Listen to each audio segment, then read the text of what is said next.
includes how teachers and students relate together also, as well as the instructional approaches. So we all know that sometimes we see in our classrooms students who may not be as attentive as we would like them to be.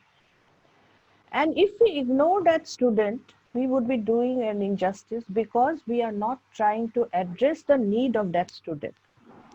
So therefore, whenever we are teaching in a classroom, we have to understand that the teacher-student relationship is as important as the instructional approach that is to be used by a teacher in the transaction of his or her curriculum. So there are a variety of pedagogical approaches today, and these are very frequently used in schools because there is training for the school teachers in the form of B.Ed and M.Ed also for the colleges of teacher education.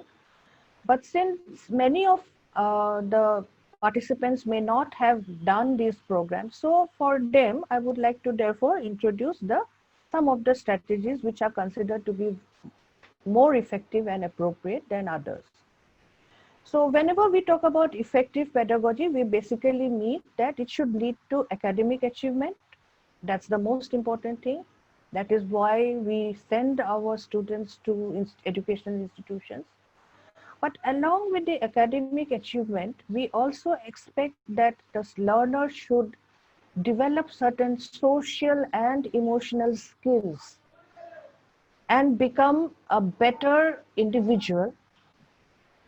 They should also learn some technical skills, acquire some technical skills, and they must ultimately, with the acquiring of all these skills, be able to contribute to society. So among these varied learning outcomes, therefore, we find that academic achievement is the easiest to measure. But the others are also important to consider when trying to reform and monitor ongoing changes to pedagogical practices. Okay. So basically, therefore, I hope you have understood that whenever we talk about effective teaching, we don't mean only teaching a content, but we also mean that we have to develop in our learners certain values, certain attitudes, certain social and emotional skills. And also we must equip them with certain other skills, practical skills, technical skills, so that they may be ultimately able to contribute to society as wholesome individuals. So, pedagogical approaches are often placed on a spectrum from teacher-centered to learner-centered. And although these two approaches may seem contradictory, they can often complement each other. So it's not that when we say teacher-centric pedagogy is different from learner-centric. Actually, today I would like to use the term learning-centric. So ultimately, whether the teacher uses strategies or he or she uses learner-centered pedagogy, ultimately the main focus is always learning. So learning-centric pedagogy is the term which bridges both these approaches, which seem to be like on the opposite sides of a thing, no? So these two approaches are not contradictory, and they actually complement each other in the realization of educational goals. So sometimes in a classroom, at one point, a teacher-centered approach may be more important, for example, introducing a lesson or a new theme. But again, while giving a task, it might be the learner-centric approach might be more important, so that the students can explore the ideas and develop a deeper understanding. So basically, that's why I use the term learning-centric, which sort of bridges the gap between teacher-centric learning and learning-centric pedagogy. So when we talk about learning-centered pedagogy, it is a relatively new term. I told you that acknowledges that while both learner-centered and teacher-centered approaches can be effective, but teachers must always consider the local context, including the number of students in the class. So the local context always means the fact that you must contextualize whatever topic that you are planning to teach in the classroom. keeping in mind the number of students and the background of the students, where they come from, the majority of them. The second important thing we need to keep in mind is the physical environment. So when we talk about physical environment, we talk about the classroom. If you're in teaching in a classroom, if we are doing a conference or a seminar, it could be within the four walls of a conference or a seminar hall. Today we are talking about a virtual world. This is also an increasing reality, but you have to keep in mind the fact that the environment is very important and the students should not feel uncomfortable in that environment. There should be no distractions. And lastly, the availability of teaching and learning materials. So these are some of the most important things that we need to keep in mind, and as a result of which you find that instead of saying teacher-centric or student-centric pedagogy, we can say learning-centric, which is an integrative approach of both the earlier two pedagogical approaches. So therefore, it suggests, like I said again, that teachers should be flexible and carefully adapt their pedagogical approaches based upon the particular context in which they are teaching. There are again some new terms that we use nowadays, like personalized learning, individualized learning. And people often use them interchangeably, but actually these are not same.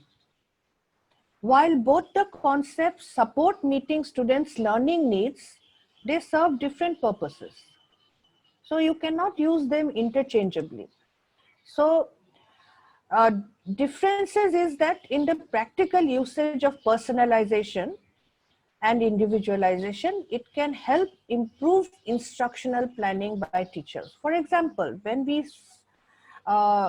talk about, say, designing a particular lesson plan, keeping in mind the context, that is sort of personalizing. And these are approaches basically to ensure that the students' goals that are there, the learning outcomes that are there, these are achieved. But when we talk about individualization, it would mean the remedial classes, the tutorial classes, at which level we basically recognize the fact that there are differences among students. And as a result of these differences, we have to use differentiation as a lens for the tools and resources to meet the needs. Okay, so personalization and individualization are approaches for basically providing the best conditions for success of students and achieving the learning goals. Okay, so now when we talk about context, I'm sure most of you are college teachers and you, I'm sure, can understand what I mean by mixed level large classrooms. So in a class, if there are SMEs, subject teachers, or English, often I see political science, even education, here we find that their students' number is very huge. And then in that context, when you have huge classrooms, where you have more than 100, 150 students, then what is the pedagogical approach that you would think to be the most effective? So that is why you see there is no such fixed strategy. And therefore, we have to be prepared as teachers to make contextual adaptations to our approaches through certain training processes. Either it could be pre-service or in-service, like the FDP programs that are designed now. So this is a reality that in the colleges, we have huge student groups, and the groups are usually a mixed level. And in order to address the needs of the students of a mixed level classroom, it's very important that teachers have to have a deep understanding of the students' different ability levels. Okay. So therefore, it is not only about the huge number of students, but you also need to know what are the different abilities of the students. Now that seems like a very huge task. before all of us. But as I go on to my presentation, I'm sure you will find that it becomes easier when we know certain things. So therefore, it's very important that keeping in mind the fact that we usually have huge groups of students in our classrooms, and they are a mixed level of students, especially in the colleges.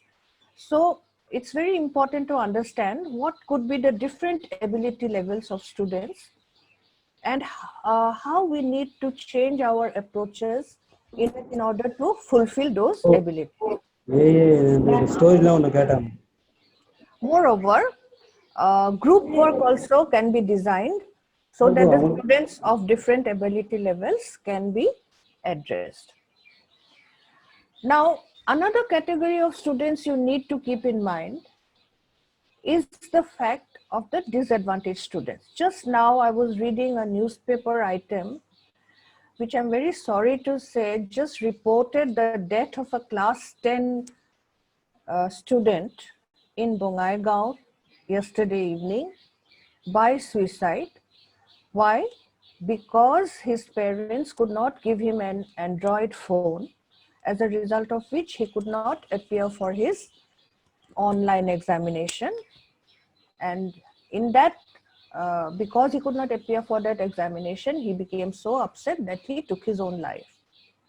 Now, this is a reality that we all need to realize, that in our the students that we face, there are many students who come from very disadvantaged conditions.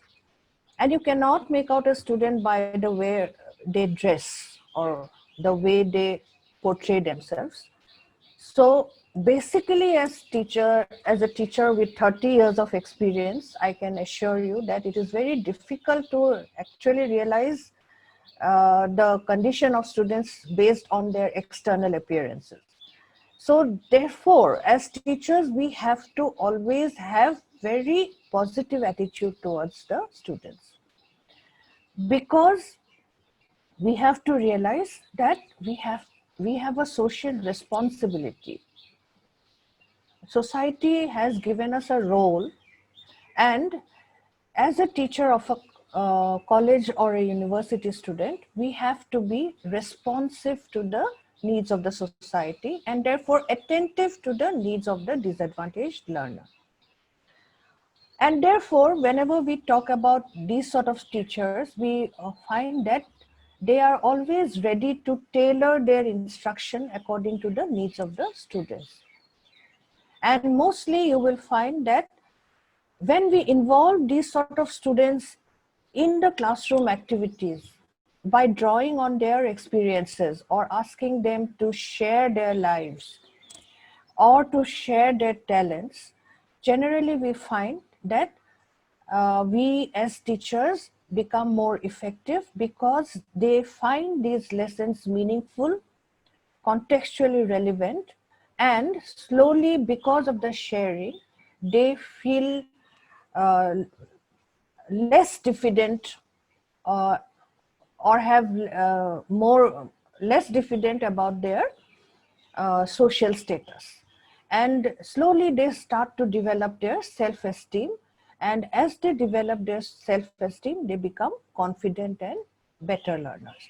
So a teacher therefore has to realize that no matter what sort of students you are facing in the classroom, there will always be one or two students at the very minimum who may be a disadvantaged student. And therefore, when we talk about a disadvantaged student, even that one or two student should never be ignored if you want to be an effective teacher. Another problem that we all face today is that our classrooms are very much under-resourced. Now, in the school level, of course, we know about the fact about under-resourced, but I think even in the college level nowadays, when we talk about ICT, about video classes and having virtual classrooms, we know that slowly these are being developed. The infrastructure is being developed in the colleges due to various forms of aid under RUSA.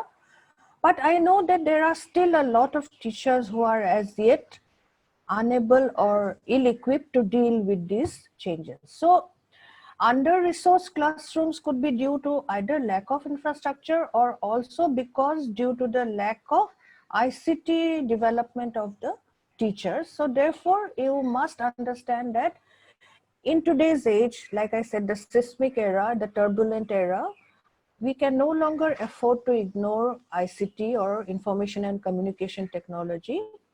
And computers must be our aid in education.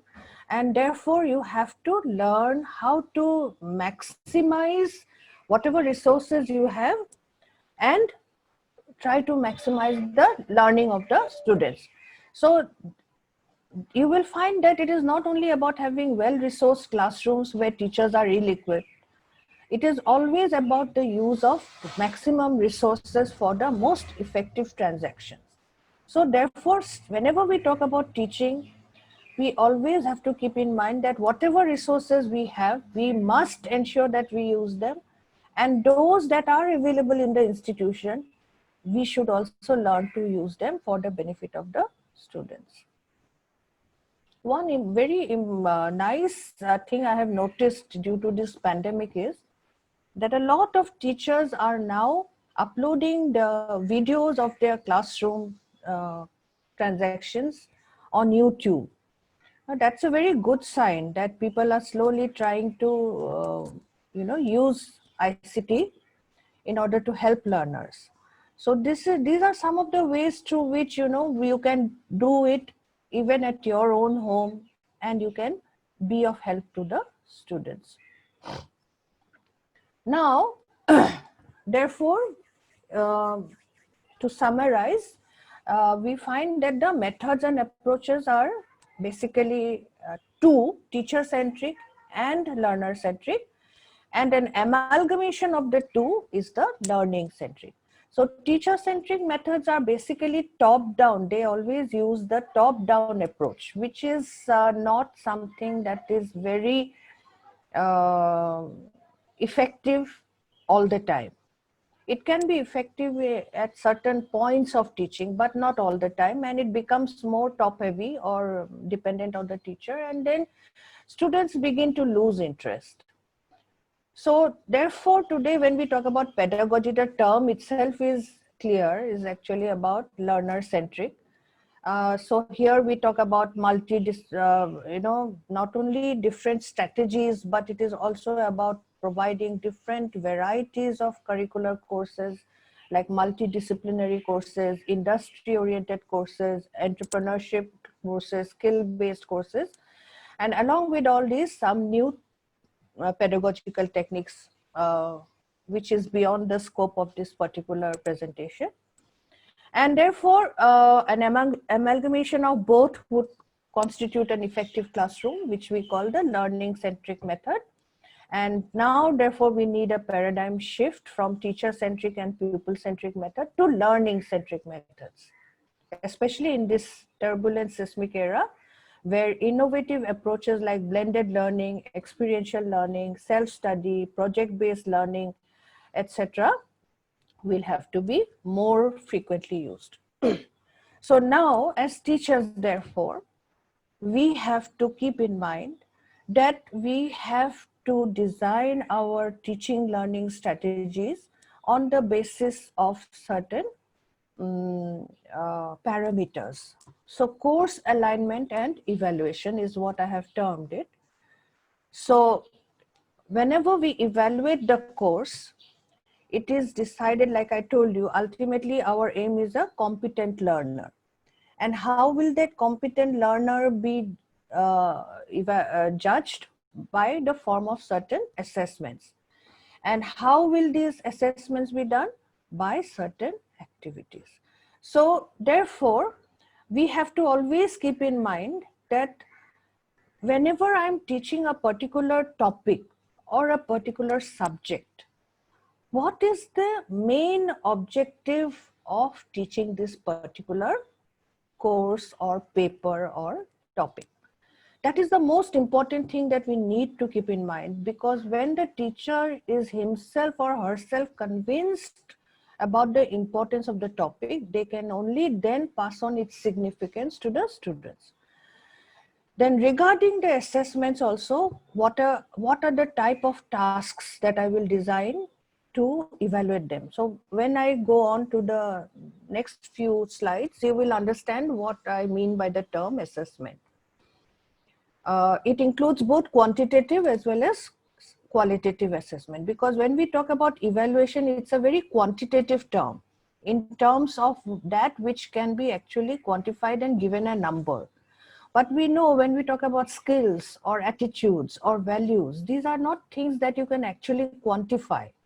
So therefore we use the term assessments, which is a more comprehensive term, which includes evaluation as well as the which is quantitative as well as qualitative. And instructional activities are therefore most important. That what are the kind of activities through which the learning objectives that I have framed as a teacher for my students can be revealed by the assessments that I will design as a teacher at the end of completion of the course. So very simply I have put this, they should be SMART.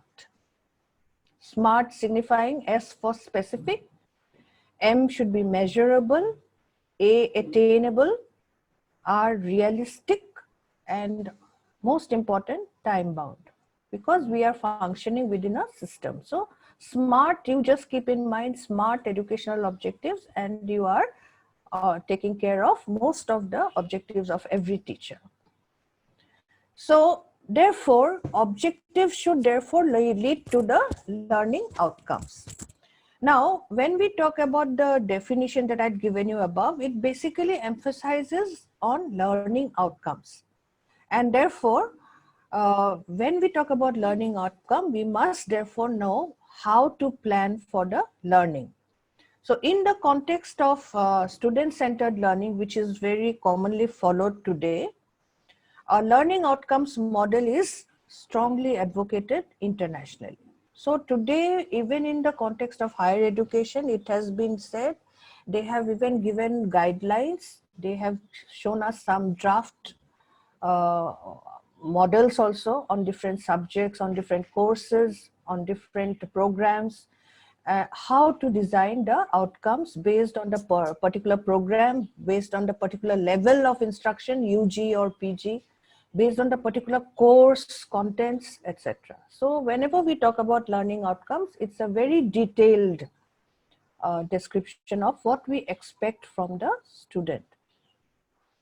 So whenever we talk about expectations of the learner, and whenever we design an outcome, learning outcome, therefore we must start by using a verb, which has to be measurable. So after completion of this particular unit, a student will be able to describe or design, etc. That means a verb. Then the object. What is your object? So at the very beginning, whenever we are teaching, we have certain aims. So we will, a student will be able to design the content will be there, and therefore how he will, so the object, and then ultimately the context. That means the student will be able to design a say a framework where they will be able to explain in a robust manner how a particular event takes place. Suppose history, a student will be able to describe suppose a particular event. A student will be able to describe the way the events cause and effect relationship of the way the events played out in a very robust or in a very well described manner. So basically whenever we write a outcome, it should include a verb, a object, and the context. So whenever we talk, so basically this is the way you have to keep in mind: the goal, the learner, and the assessment. Okay. Objectives should be aligned with the goals. Learners, you have to understand what are the things that you want. So UG level student will be different from a PG level student, and higher secondary level will be different from a UG level student. So keeping in mind the capabilities and the traits of the learners, you have to design the objectives. And the assessment criteria, what you are going to use and how. So when we define objectives, we define it on the basis of three things. So whenever we talk about the learner, we have to define what will the learner be able to do in the form of knowing, which is the cognitive level. Doing, they must be able to learn a skill, I told you earlier. So some psychomotor development, skill development, and also the affective domain, which we call what are the types of feelings that will be aroused in a student as a result of learning a particular topic or a content area. Now, along with these three domains, we also match it with a method. So what is the teacher's method? What are the learning activities that the teacher proposes to use? And what are the types of assessment? Now, these are nowadays, even in our syllabus, we generally define all these things so that these are very transparently given to the students so that they also are aware of how the students propose to assess them. Otherwise, they should not be saying that I didn't know this would happen, I didn't know this is how I was assessed. So these things should be very clear, that what are the methods of teaching that are going to be proposed by the teacher, what are the activities that will be designed by the teacher, and what are the assessments that will take place, apart from the internal assessment and end semester assessment. But even in the in semester assessment, what are the types of assessments that the teacher proposes to use? All these things should be very clearly defined in the educational objectives. And most important, I told you, is relevance. So I told you, in order to be useful or interesting for a learner, to make him pay attention to what a teacher is doing in the classroom, the most important criteria for every student is that it must have relevance. And apart from the relevance to their context, it is also very important that you must define that what you as a teacher expect from them after the learning process is over. So therefore, whenever we define the educational objectives, it is not only a guide for the teacher on how to carry out his or her curriculum transaction through the entire period of, say, 6 months or 1 year, but it also is a sort of a roadmap for the student, so that he or she knows how at different points there will be different assessments and what are the things he needs to be careful about. So instructional objectives therefore have a very important impact on learning outcomes. So effective instruction occurs only when student behavior is changed in desired ways, because instructional objectives are tools for describing student outcomes ultimately, and therefore they provide a means to making the instruction effective. In addition, there are three reasons, and let us review these reasons. Like I have just told you, when we have objectives clearly defined, students know what is expected of them, right? So they eliminate the guesswork because expectations are very clearly defined. That's the most important thing about the transparency of the entire teaching, learning, assessment program, so that the teacher makes it very clear and transparent that this is what I expect from you. And students also therefore cannot say that I didn't know this. So every student gets to learn that what is expected of them. Secondly, when we define the objectives in a clear-cut manner, it also makes it possible for the teacher or the facilitator to decide on what are the resources that they would use as media or materials in order to facilitate the learning. So like I told you, now in this post-pandemic period, we might have to depend more on online resources. So we have to know what are the resources that we could recommend to a student, so that if we give it in our objectives, the students can refer to those, and with the help of those resources, you can facilitate the students' learning even better. So new information becomes clearer once the objective is very well defined in the form of what are the resources that a teacher proposes to use in the during that duration of transacting that particular curriculum. And most important is the fact that evaluation, the most important thing that I'm dealing with today, evaluation should be based, or rather it is actually supposed to be always based on the instructional objective. So determining the objective classifications will therefore assist a teacher in determining the appropriate methods for evaluation. Okay, so these are the most important three reasons why instructional objectives need to be very clearly defined by a teacher, so that a teacher knows what he or she will be doing during the entire duration of the curriculum transaction. Students know what is expected of them during this period of transaction. They will also learn about certain additional resources apart from what the teacher, facilitator is teaching or going to take up in the classroom activities, that there will be additional resources which they can look up in order to improve their learning. And last but not the least, the most important rather, is the fact that evaluation always needs to be based on these particular objectives that are defined. So therefore, I talked earlier about knowing, doing, and feeling. So now I come to the three domains under which therefore the instructional objectives need to be defined. Now, cognitive domain.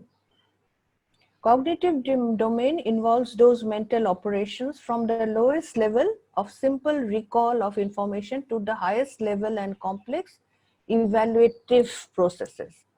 So I will show you some the Bloom's taxonomy, so you will understand that how cognitive domain, at the very base of the pyramid, we have the basic knowledge level or remembering level learning, which is possible for all.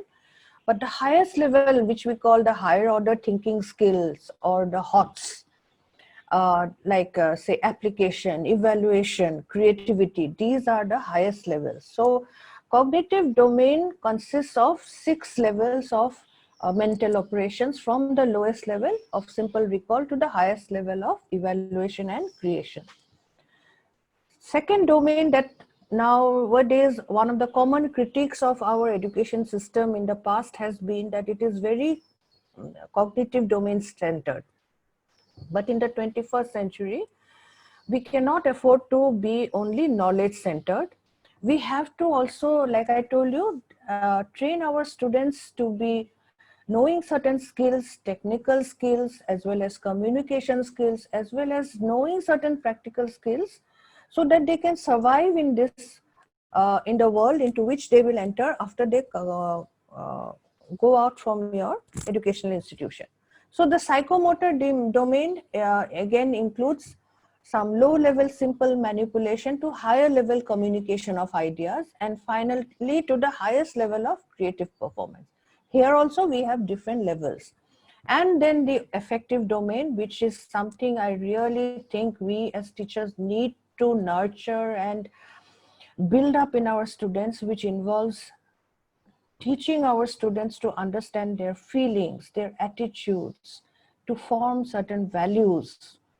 One of the greatest things that worry me as a person interested in psychology is the fact that students suffer from so many complexes of or worries, anxieties, which affect their learning also, because of the fact that they don't understand the feelings, they don't have right form of attitudes, and often nowadays I find that they also lack values, maybe due to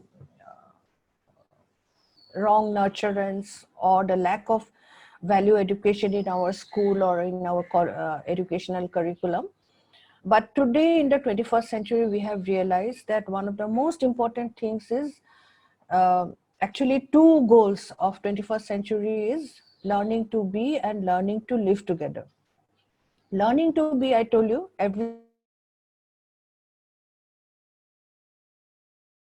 learner has to become autonomous. That means self-reliant, judicious, and who does not rely on others in order to take decisions affecting his or her life. So autonomous, reasonable, judicious, autonomous. And learning to live together where autonomy demands that a student needs to know himself. When we talk about learning to live together, it is about understanding others. So basically, we talk about emotional intelligence today. That means students should be emotionally intelligent, or in other words, they must know and understand themselves, their feelings, their attitudes, as well as they must also appreciate and have empathy for the feelings and attitudes of others. So the affective domain is something that has to be consciously developed in our students in the classroom.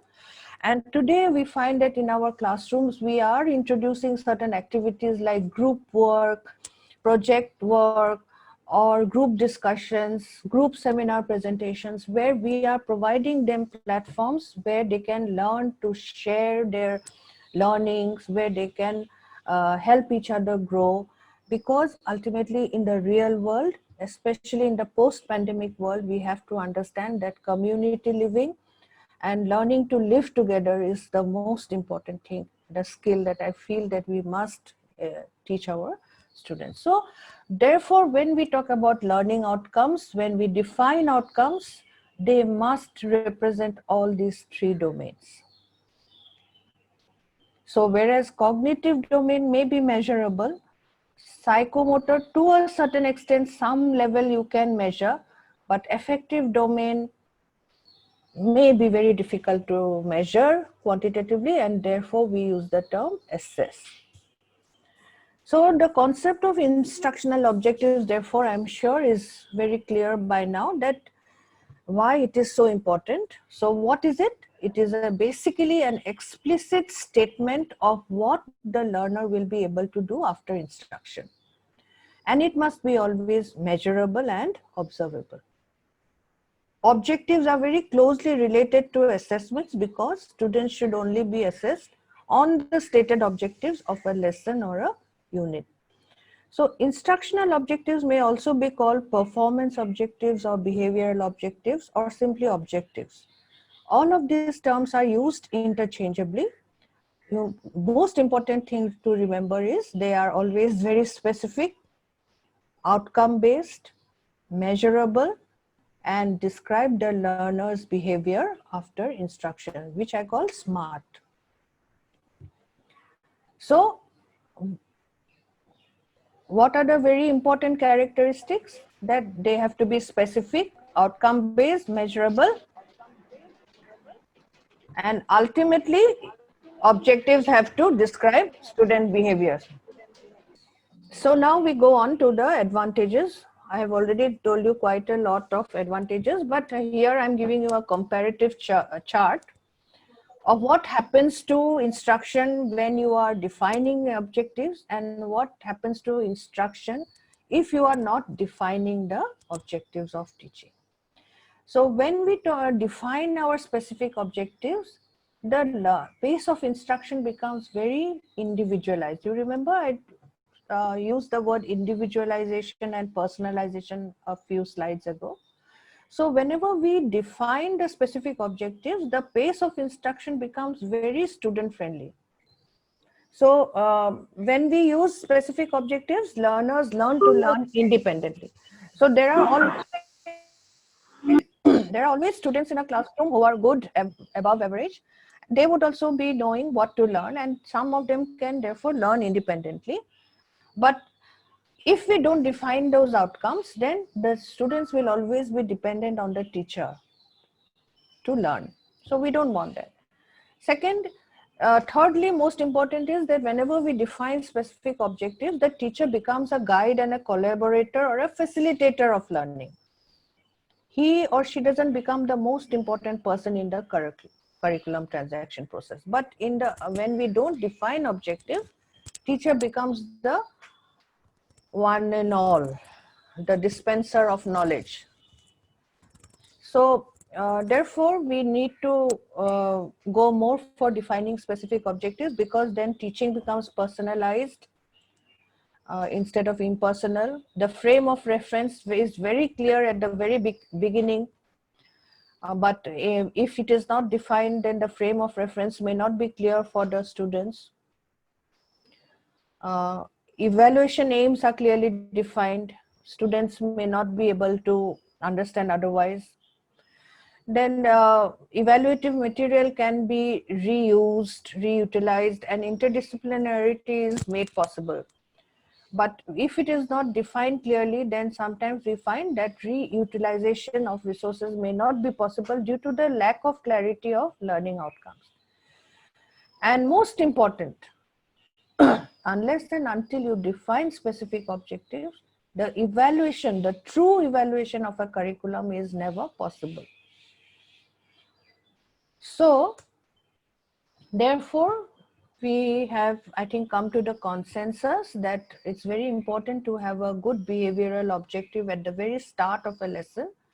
And therefore, we have to understand that there is a process of writing the objective, which has 4 key components referred to as the ABCDs of behavioral objectives. A is for audience. So who is the audience here? For generally, it is the student. B is the behavior, means what is the behavior that you expect to see from in the learner, the anticipated measurable performance that the student will be able to describe, a student will be able to explain, a student will be able to demonstrate. So that means something observable in his behavior. C is for the conditions. That means what are, you have to also define the conditions under which the setting of the behavior can be demonstrated and observed. One condition, of course, is the examination, but in the context of society, how they can show it in their behavior. And lastly is D is the degree of proficiency, the performance level that is, and which is the prime purpose of evaluation, and that is the most important, on the basis of which we actually define a student as good, very good, or excellent. So the performance of the student in a particular setting. So these are the taxonomy, Bloom's taxonomy of objectives. Students of education are familiar with this. So when we talk about cognitive domain, therefore we talk about intellectual capability. So there we use certain terms. I'll give you a whole list of the terms later on. You can take it from the coordinator.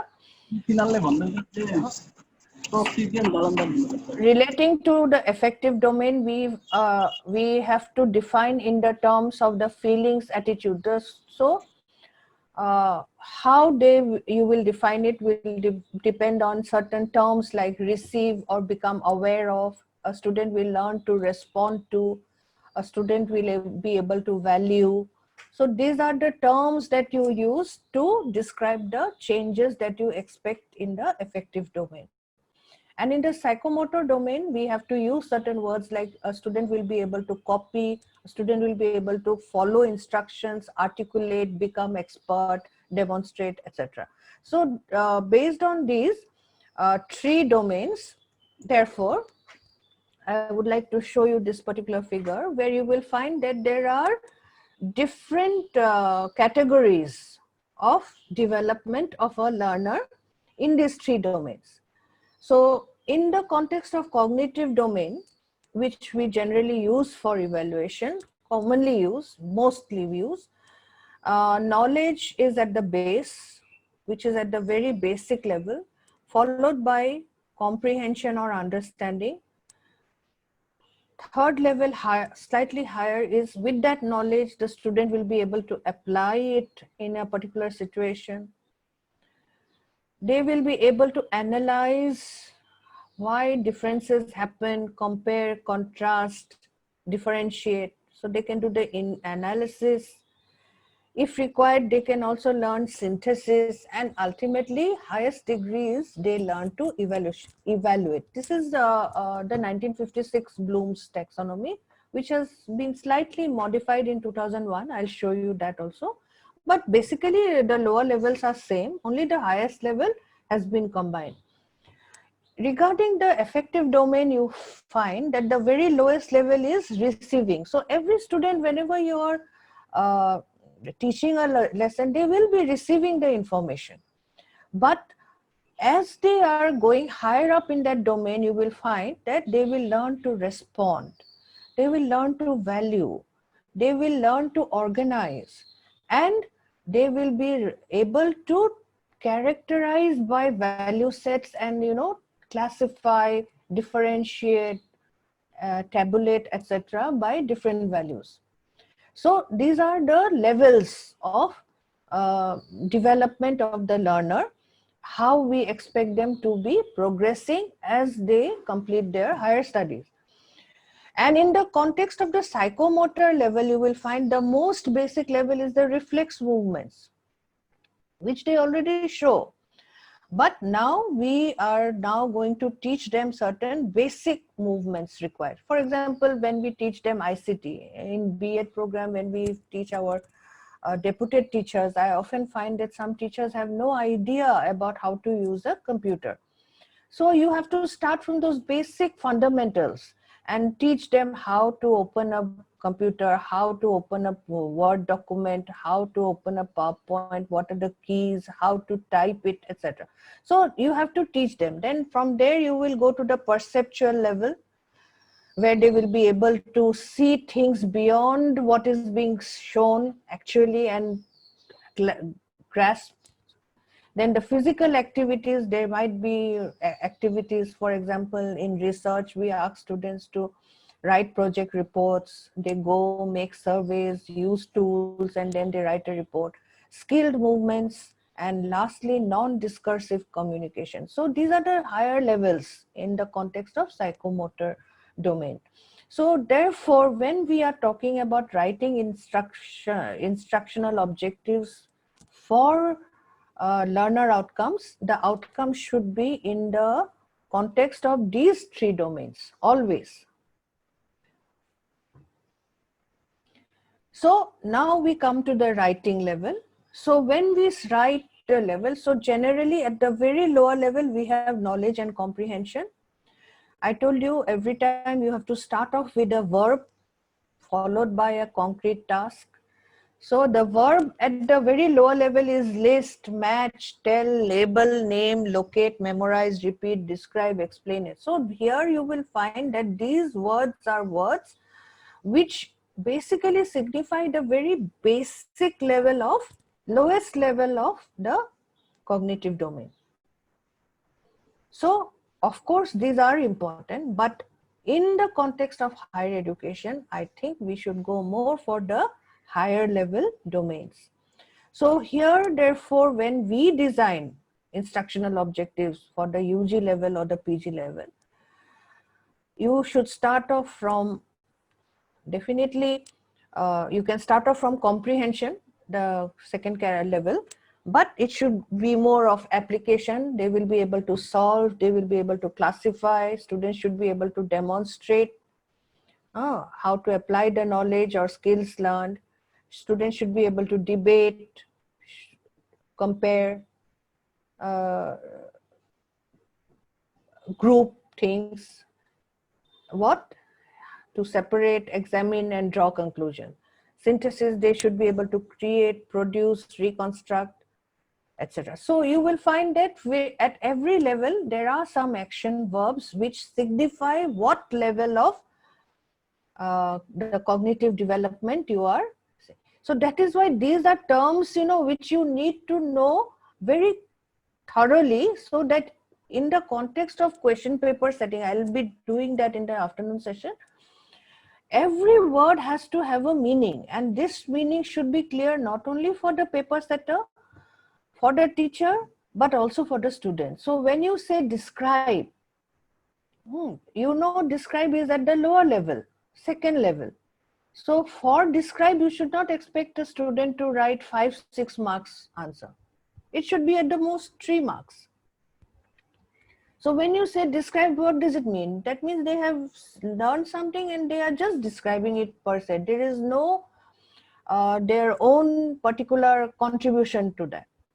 But in these, if you find debating, comparing, creating, assembling, reconstructing, they are showing their own individual developments.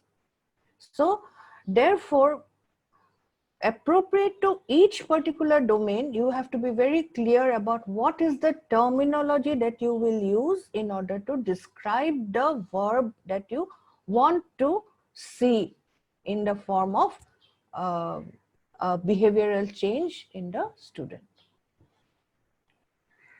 So these are the objectives which are of thing, and here therefore this is that diagram that I had shown you. These are the particular categories, and as per the categories, therefore, what are the terminology describing? How will you describe? So when I talk about the very basic level, knowledge level, I can say the student will, on completion of this particular topic, a student will be able to recognize so and so and describe it. That's it. That is the knowledge level. So recalling, recognizing, translating, illustrating, citing examples, detecting errors, identifying relationships, and compares. These are the very basic skills, cognitive skills, when we talk about the knowledge level of cognitive development. When we talk about the second level, the understanding.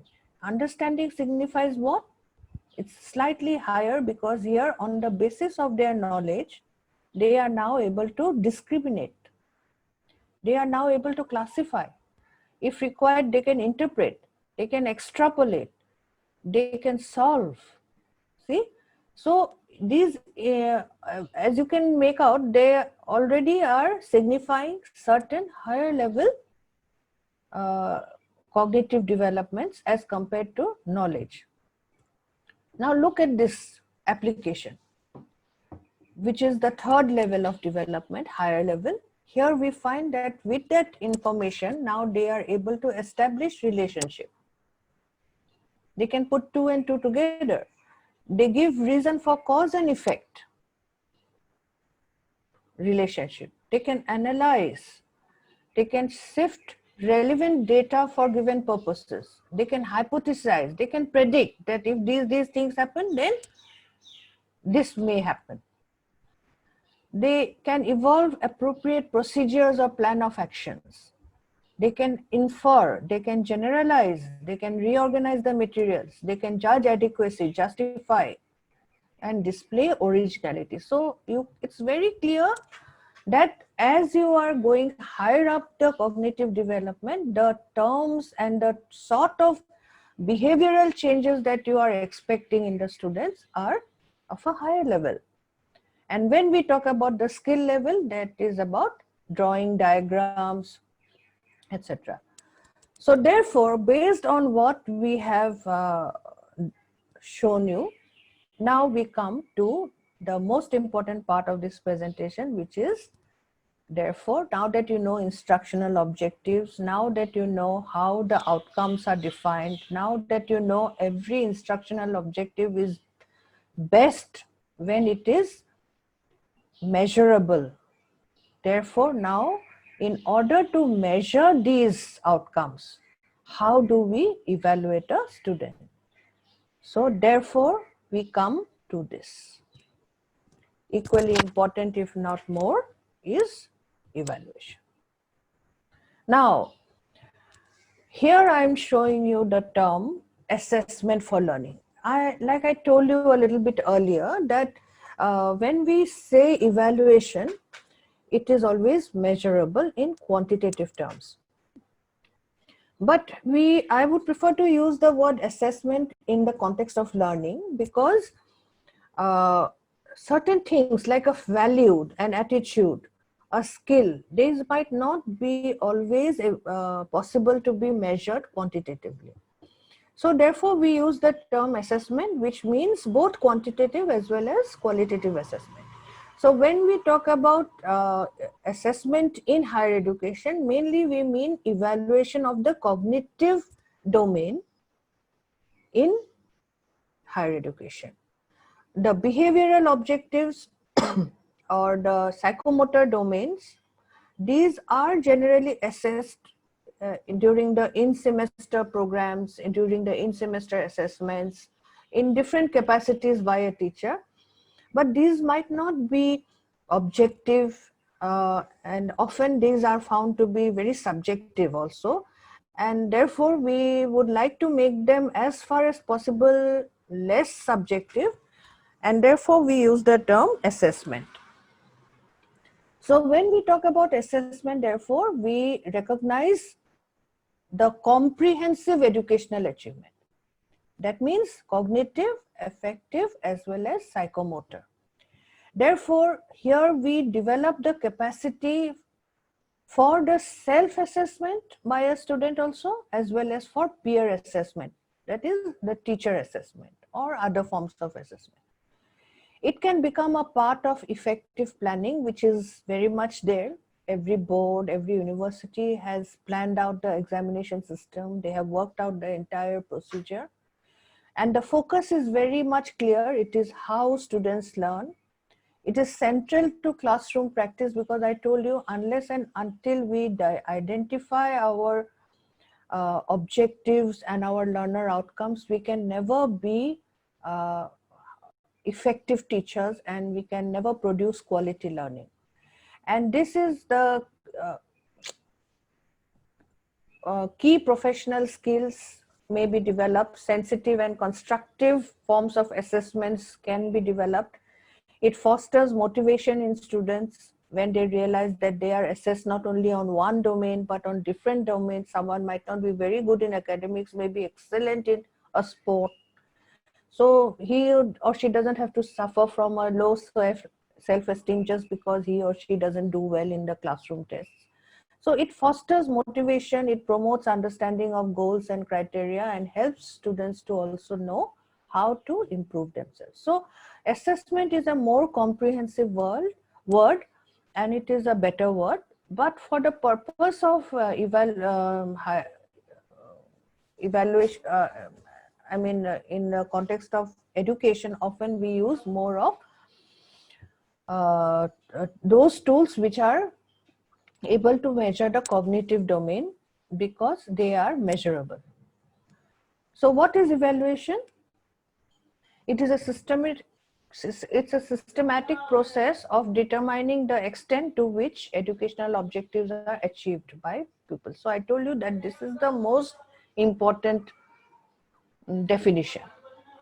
It involves both quantitative as well as qualitative description of events, behaviors, things, parameters, or variables, as well as value judgments of things or events being described. And it is also the systematic collection and interpretation of evidence, learning as part of the process to a judgment of value. Okay. Therefore, it may be concluded that evaluation is a process of collecting evidences about students' achievement or development in terms of educational objectives.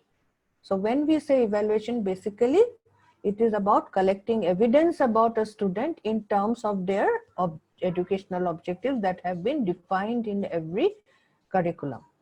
Judgments are formed and decisions are taken on the basis of that evidence. It has 4 components. It gathers information, it interprets the information, it helps in forming judgments, and above all, it helps in decision making. So 4 components of evaluation have to be there in order to be a complete evaluation tool. Evaluation is mainly of 4 types. So placement evaluation, so like we say, it can be the entry level behavior for next level. So you have an UG examination so that they can get admission to the PG level, or a particular job requiring a graduate degree. So placement evaluation is one. Formative evaluation is what we call the overall, cognitive, affective, and psychomotor development and evaluation, and which is carried out throughout the entire period of instruction in different ways. Diagnostic evaluation, testing, etc., in the context of psychological tests, etc., where you might have to use a particular test to evaluate whether or diagnose a particular problem. And lastly, the summary. In fact, our tests are often used as a diagnostic evaluation also, internal examinations, and summative evaluation, which is the thorough, comprehensive evaluation. Okay. So why do we feel that evaluation is important, or what is the purpose? So we all know that without evaluation, students would maybe not motivated for better learning. So we all know that students are generally motivated even today more by exams. Even parents are motivated to send their children to school so that they appear exams. And if exams are not held, parents are also not convinced that students are learning or not. So definitely evaluation is something which is very important for us to realize, that it motivates a student to learn better. It diagnoses the strengths and weaknesses of students. It judges the effectiveness of instruction. It helps in determining as to how far the learning could be achieved.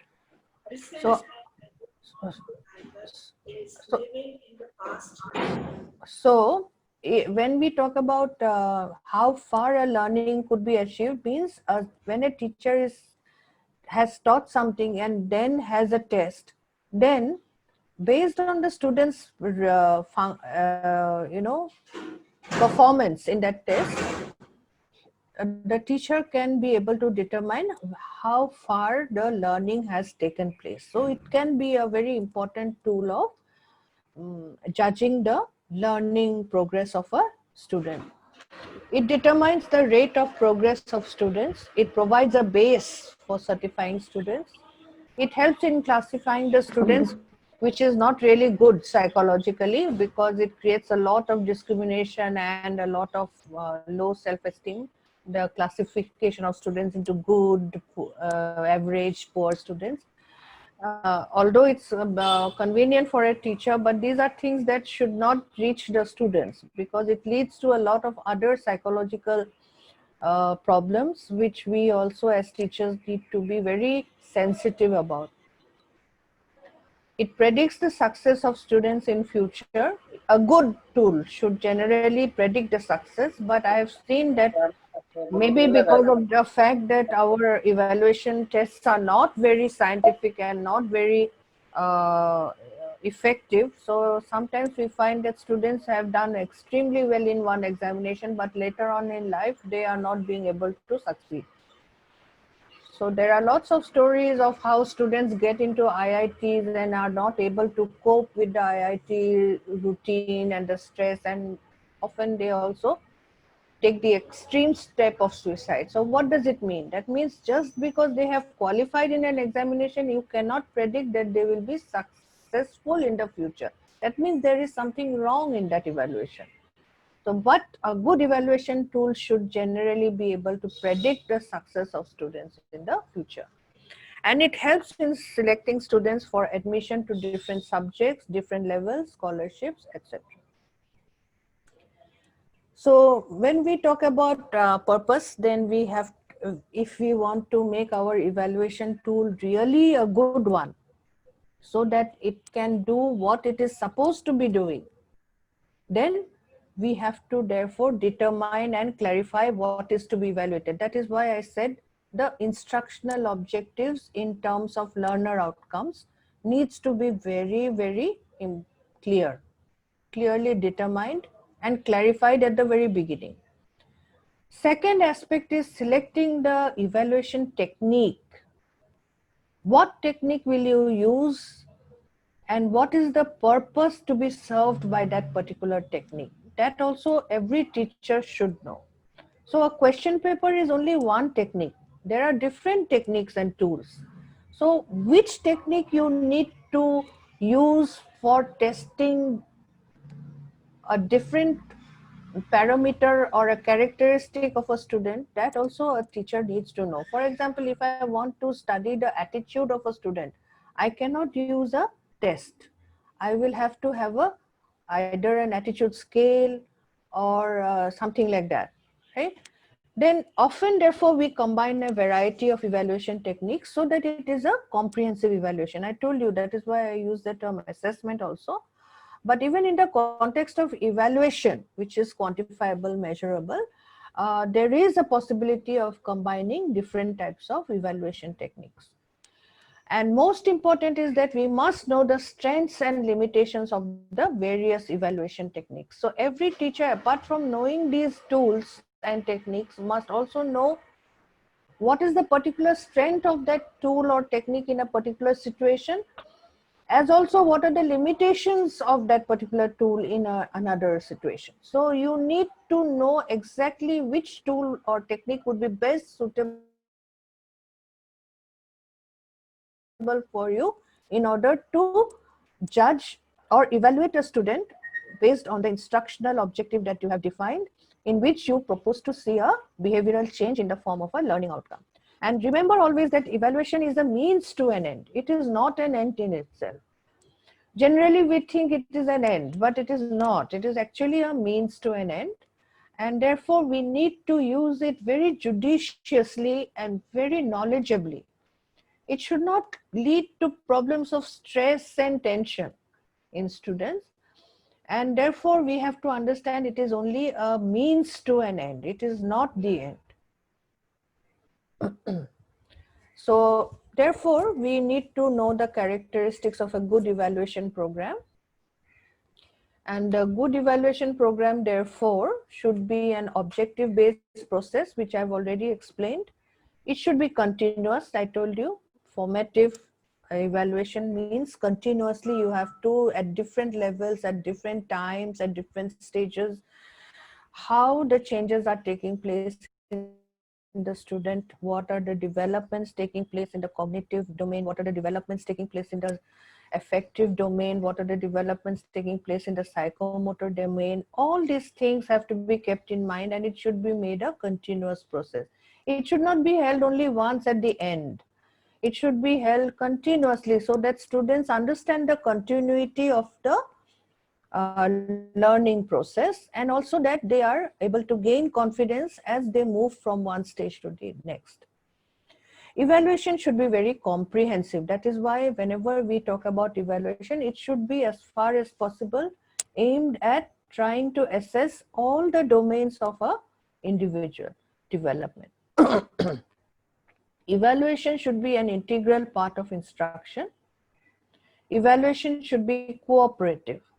So whatever evaluation is to be done should be done very transparently in a cooperative manner where everyone is on board. All the teachers should know what particular types of assessments are being undertaken by a teacher. Students should also know it, so that there should not be any sort of lack of transparency in it, because otherwise it leads to certain doubts and fears in the students. Evaluation should be a dynamic process. That means it should keep on happening at different stages in the entire year. And evaluation should be judgment making process, because on the base, if you have a good evaluation tool or a technique, you should be able to form a judgment at the end about who is a good student, what are the changes that you have proposed, and what are the changes you do see in that student. And therefore, ultimately, your results are observable for all, to all. So there are different types of evaluation: continuous and comprehensive evaluation, formative and summative evaluation, process and product evaluation, and criterion referenced and norm referenced evaluation.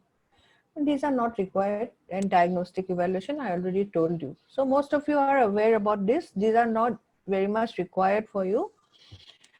So I come to the end that I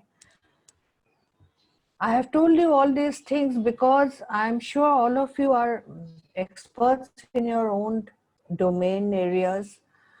But I feel with my 30 years of experience that every good teacher has to embrace change, especially now in this post-pandemic world. I find that people who are resistant to change will get left behind. Remember, teacher is the greatest innovator. Anyone who stops learning is old. My father, when he died at 84 years of age, he was so young in mind. He had given me a list of the books he wanted to read, which I should have got from the library. So that is it. You know, when you want to learn, you will find that you don't grow old. You keep on wanting to read something new, learning something new. And I find this is the profession, teacher's profession, where we get a chance to learn every day. And therefore, I find it to be the most satisfying profession and the most,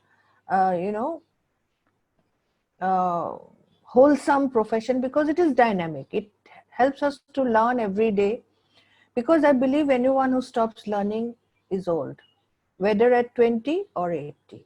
Anyone who keeps learning stays young. Teachers should therefore keep changing, embracing change, guide without dictating, and participate without dominating.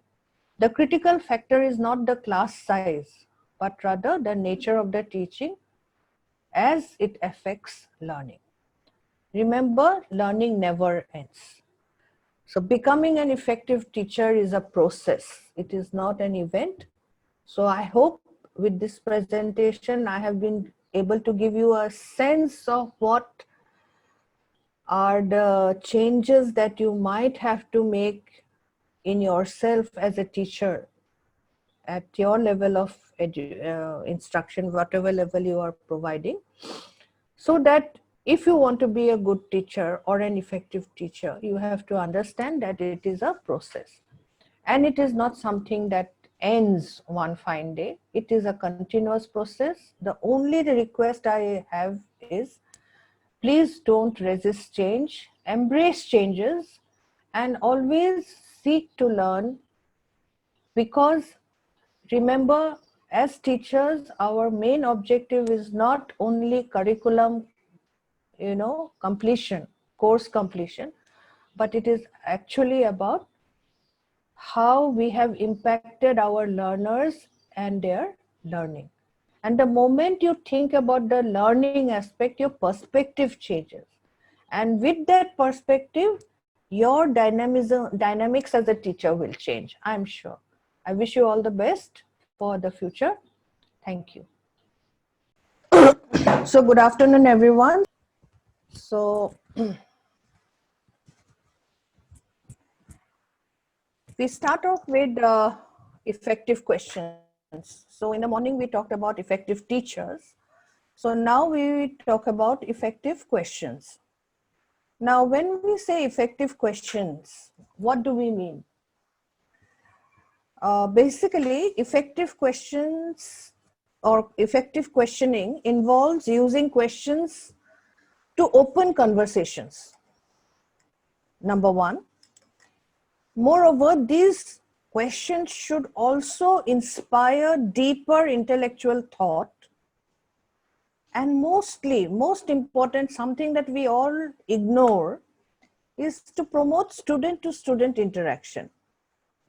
So generally, whenever we ask a question, it should be asked in such a way that not only is the student inspired to do some deeper thinking on the topic, on the question asked, but if required, there should also be some sort of promotion of student interaction so that they can sort of fill in each other's gaps and promote a wholesome, holistic learning. So effective questions, therefore, uh, focus on eliciting the answers to the process, the how and why, rather than to the detail of what. So generally, I told you, when we ask what, where, these are very basic questions and at the lower level. And if you go to the higher level thinking skills, the cognitive domain, higher levels, then basically a good question should always have the how and the why in the question.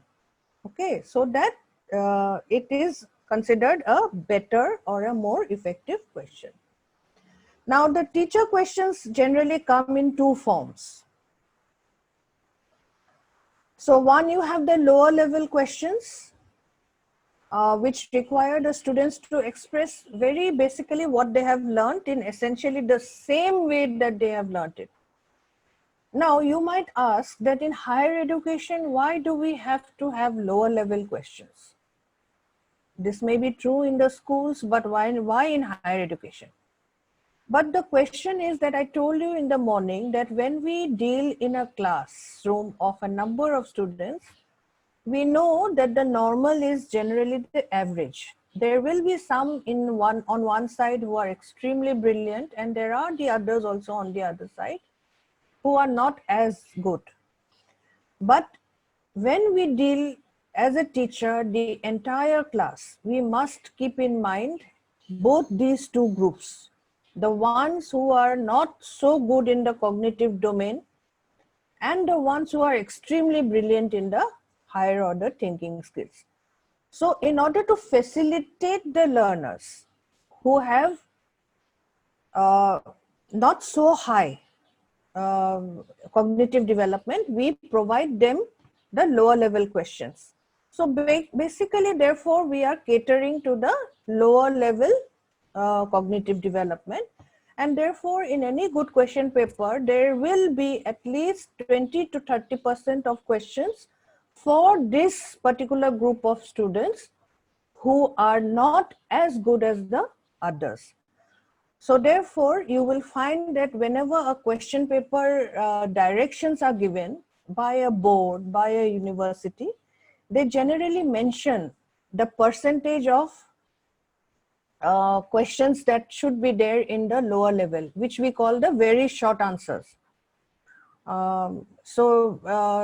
These can be of 1 or 2 marks. In Dibrugarh University, it is 10%. And for the short answer, it is 20%. So generally, lower level questions are mainly for the lowest level. A little bit of maybe the understanding or comprehension level. So maybe the first 2 levels. So we have 10 to 20% of questions on this level.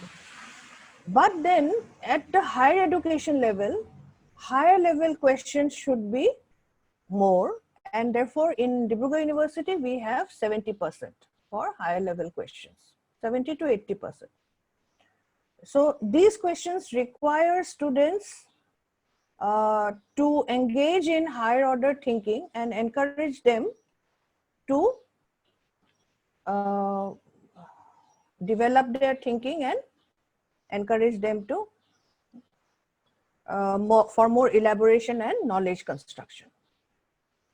So therefore, in any good question paper, you must keep the provision for both lower level questions as well as higher level questions, keeping in mind the level at which you are teaching. In higher education, then the higher level questions should be more as compared to the lower level questions, whereas in the school level, maybe there may be more percentage of questions in the lower level.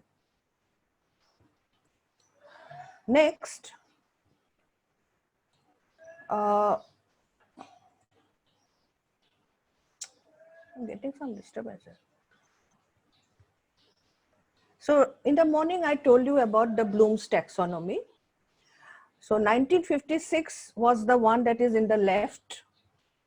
And it was updated in 2001 by Anderson and Krathwohl, where they basically made a change not in the first 3 levels or 4 levels, but in the case of the 5th and 6th level, they combined it, made it a bit upside down. Synthesis and evaluation were combined to become evaluating, and they created a new terminology, creating. And if you notice this particular pyramid, you will find that whereas Bloom's taxonomy had these in verb form, noun forms, here all of them are mentioned in verb forms. The new taxonomy. So remembering, for knowledge, now you have remembering. For comprehension, you now have understanding. For application, now you have applying. For analysis, you have analyzing. Now synthesis and evaluation have been combined and they have coined it as evaluating. And the last one is creating, which is the highest order in the cognitive domain. So now, therefore, when we are framing questions, we have to keep in mind the second pyramid. These are the terms that we have to keep in mind, and each particular domain has certain very specific words which are indicative of which particular domain it represents. And accordingly, we have to make that choice of selection of the words to frame our question. So I'll make this clear to you. Now,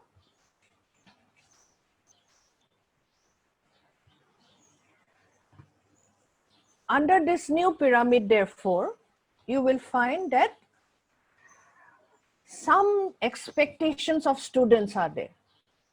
For example, when we say remembering as the lowest level, where I said around 10 to 20% max, there you will find knowledge, remembering and understanding, that the terms that we use are generally define, list, memorize, reproduce, classify, summarize, interpret, give examples, explain, etc. So these are mainly for the lower level.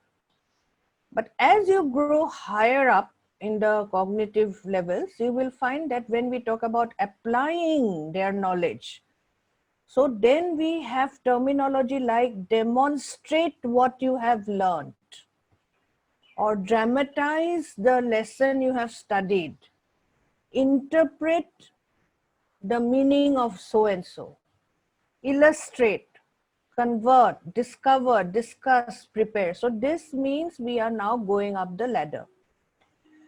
We go to the 4th level, which is analyzing, and here again we find compare, contrast, criticize, differentiate, discriminate, classify, distinguish. So here comes the question of knowing something so thoroughly that they will not only be able to see similarities, but they will also be able to distinguish the differences in different concepts. That means here concept learning is absolutely thorough, and they will now be able to break it up, and they will also be ready to synthesize it if required, and they can evaluate it. That's even higher. Appraise, argue, defend, justify, judge, support, evaluate, debate, measure, select, verify. So these are terminologies which indicate that you want to judge the student on the higher order thinking skills. And last, which is the highest, which may not be possible in all subjects, but here generally we ask the student to put the elements together to form a functional whole, create a new product. So assemble, generate, construct, design, develop, formulate, rearrange, rewrite, organize, devise, etc. So keeping in mind this new taxonomy, we have to remember the words and we have to remember how to use the words. So at the end of this presentation, I will give you a list of the words to help you, and you can refer to it always while you design a question paper. So generally, when we talk about tools of evaluation, we have two types of tools. One is the written examination. And here, generally, we know that most of our evaluation is based on the written examinations. And in the written examination, the question paper is one of the components and often only the main and only tool used in most written exams. So the quality of the question paper affects the level of achievement and the thing of educational institutions. Therefore, the variations in the achievement of in a particular subject over years and different subjects in a particular year due to the quality of a question is well known. We always know, like just the other day I was talking to one of the parents of a student who had appeared for her class 10 boards, and he said that there was a question in the maths question paper, general maths, which was actually wrong. Now it's sad that if that question had been thoroughly moderated, that mistakes should not have been there. But we all know that there are certain students, there are certain institutions, there are certain examinations where in a particular subject, students fare very poorly because of the quality of questions. So therefore, it's very important that question paper that is finally used for examining students at a particular exit level needs to be one which is very balanced. So you need a balanced question paper for valid and reliable assessment of students' academic performance. So therefore, when we talk about an evaluation tool like the question paper, we have to ensure that at least these four characteristics are met. Reliability, it must measure what it intends to measure. So what does it intend to measure? In the morning, I told you, we intend to measure the instructional objectives in the form of learning outcomes. Valid, valid why? Meaning it must be true to whatever it is supposed to be evaluating. Objectivity, meaning there must be transparency, there should not be any amount of subjectivity. And as far as possible, no matter who evaluates the question paper, apart from the paper setter himself, there should not be variations in the evaluation or marking of the students. And specificity, I'll explain this term to you. Specificity meaning the question has to be put in such a manner and the marks allotted in so well defined that, like I said, whoever may be the examiner, apart from the paper setter, there should not be any form of subjectivity involved in examining that particular question, answer script. So therefore, we all know, in the morning I told you that for evaluation of the objectives of the cognitive domain, question paper is the major tool. So now here I will give you this, I'll share this particular presentation with the organizers and I have asked them to share it with you. So you can just, anytime refer to this table, and when you're constructing a question paper, you can take the help of this. Because you know that remember is the lowest level and creating is the highest level, and accordingly what are the terminology that you need to use, etc.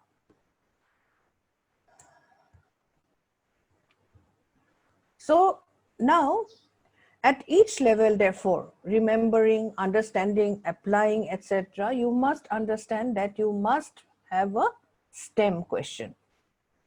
So every question has to start with some verbs and question stems.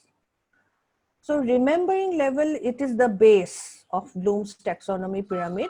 And because it is of the lowest complexity, many of the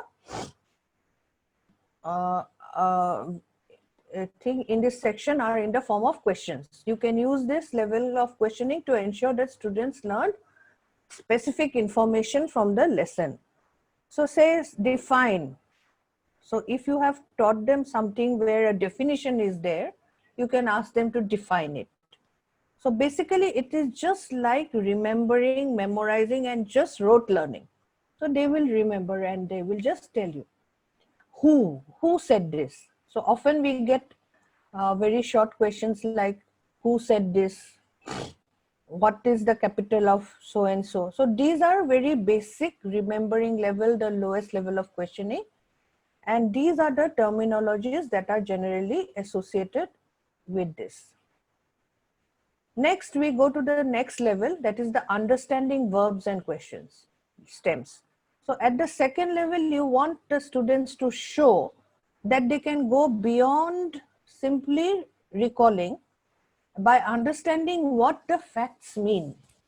So here, therefore, the verbs that we use and the question stems that we use, generally the main idea is that students should understand it and be able to interpret or summarize their ideas in their own words. So explain, interpret, outline, discuss, translate, restate, describe, identify, which, summarize, etc. So these are some question stems which will give you an idea about what level of the cognitive domain you are attempting to understand. Then we come to the next level, applying verbs. At the applying level, students must show that they can apply the information that they have learned and also demonstrate their grasp of the material at this level by solving some problems and creating projects. So therefore, since it is one of the lowest levels of the higher order, therefore here it is not very difficult, but still it is higher than the lower level. Here you have asking them to solve problems based on what they have learned. You are asking them to use certain knowledge that they have learned to explain something. You are asking them to predict something based on what they have studied, construct something on the basis of what you have taught them, perform, demonstrate, classify, apply, etc. So the question stems that are important for the applying level are this level. So this is quite clear that it shows a grasp of a something at a bit higher level than remembering and just understanding. Next, we go to the next important level, which is the analyzing level. Now, the fourth level of Bloom's taxonomy is analyzing, and here students are basically supposed to know the thing by now so well that they can find patterns in what they have learned. They can learn something, they have learned something so well that they can move beyond simply remembering, understanding, and applying. And now they're beginning to take more active interest in their own learning. So that is why it signifies higher level of learning, self-learning, because at this level, apart from what the teacher has taught or what is available in the books, etc., that are suggested, a student should be interested to do some more study in order to know more, in order to be able to analyze. So here is the questions like what? What are the assumptions behind this particular statement? Or analyze this situation. Why did this event happen? Or identify what are the biases or what are the situational contexts that have been there which led to a particular event, and examine and investigate. So basically at this level, the fourth level or the second level of the higher order thinking skills, you will find that students are now interested in going deeper into the subject, into the content, apart from what the teacher may have taught. So here the student's personal interest becomes very predominant, and hence the questionings, if it is designed like this, you can be sure that the student will be doing some self-thinking and self-learning. Next, we have the evaluating verbs. The last but one step, where I told you earlier in Bloom's taxonomy, it was analysis, synthesis, and evaluation. But here, synthesis has been combined with evaluation, and we have only one, which is called evaluating.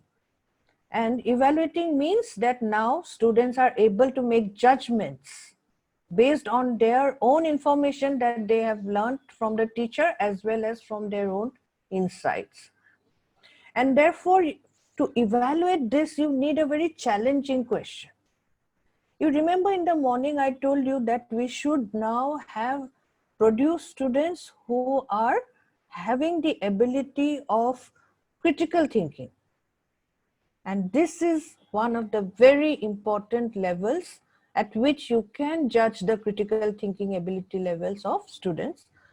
So in higher education particularly, I believe that this is the area at which we need to have some questions, maybe at least 10 to 25% questions, as a result of which you will be able to distinguish the ones who have read more than the others who have just followed the teacher.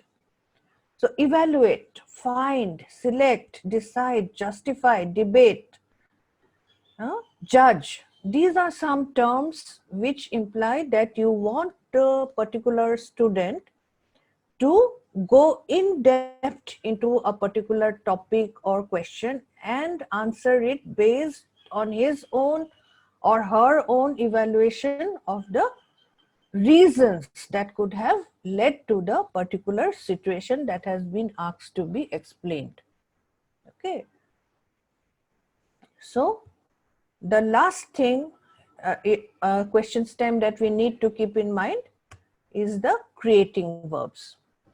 So like I told you in the morning, that it may not be possible for all the subjects to have creating level question stems. In science, it may be very much plausible, but in social sciences, it may not be. But however, the stems of the question can be designed in such a way that you give them a scope. For example, in our MA students, they have to do a paper, for example, just let me, on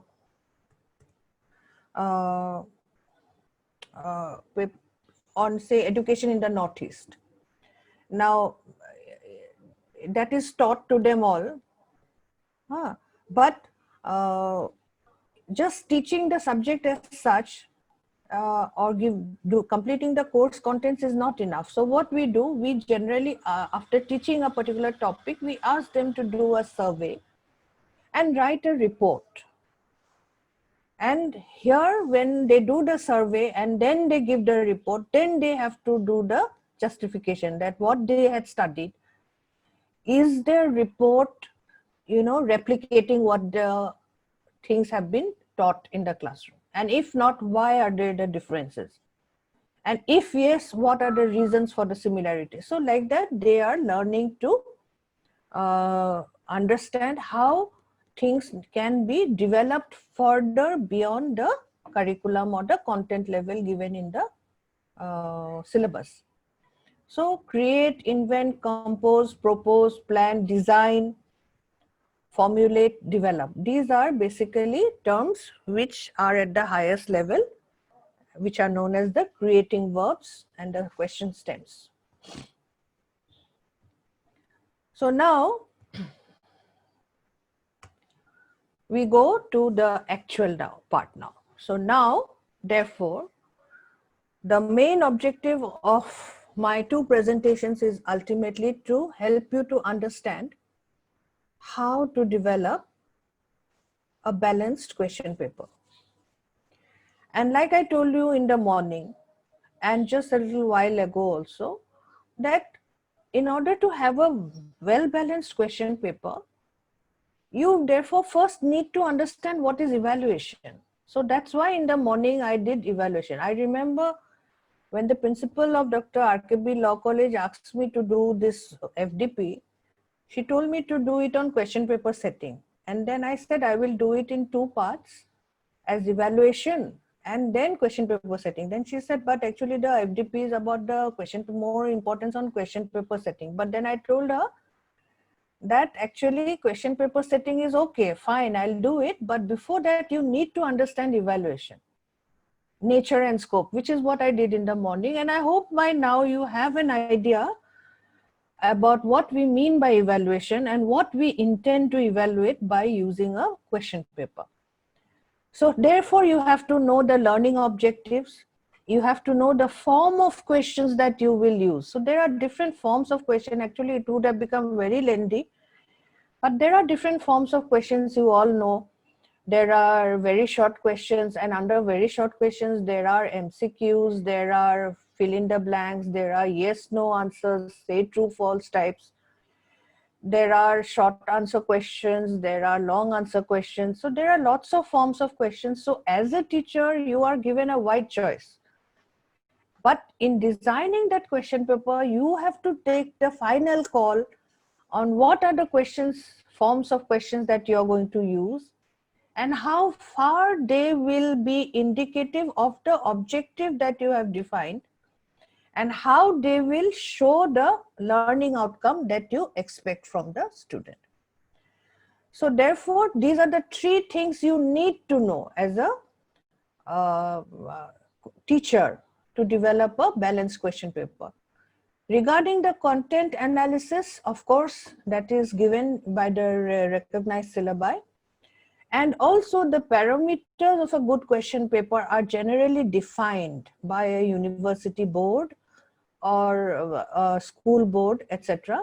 As a result of which some certain guidelines are given to every paper setter. So therefore, this second part is more or less given. This is something that we teachers need to know. Okay.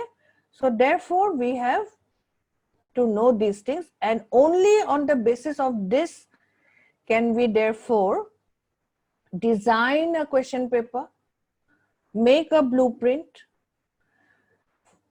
think about the questions and the question paper, decide the marking scheme, make the question-wise analysis, and ultimately do the moderation for the final product. So to develop the balanced question paper, you need to go through all these 6 processes. Okay. So now let me go into this one by one.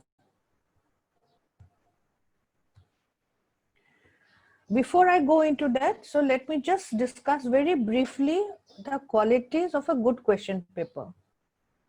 So when we have decided that we will follow a norm while constructing a question paper, we should also know that basically what are the characteristics of a good question paper.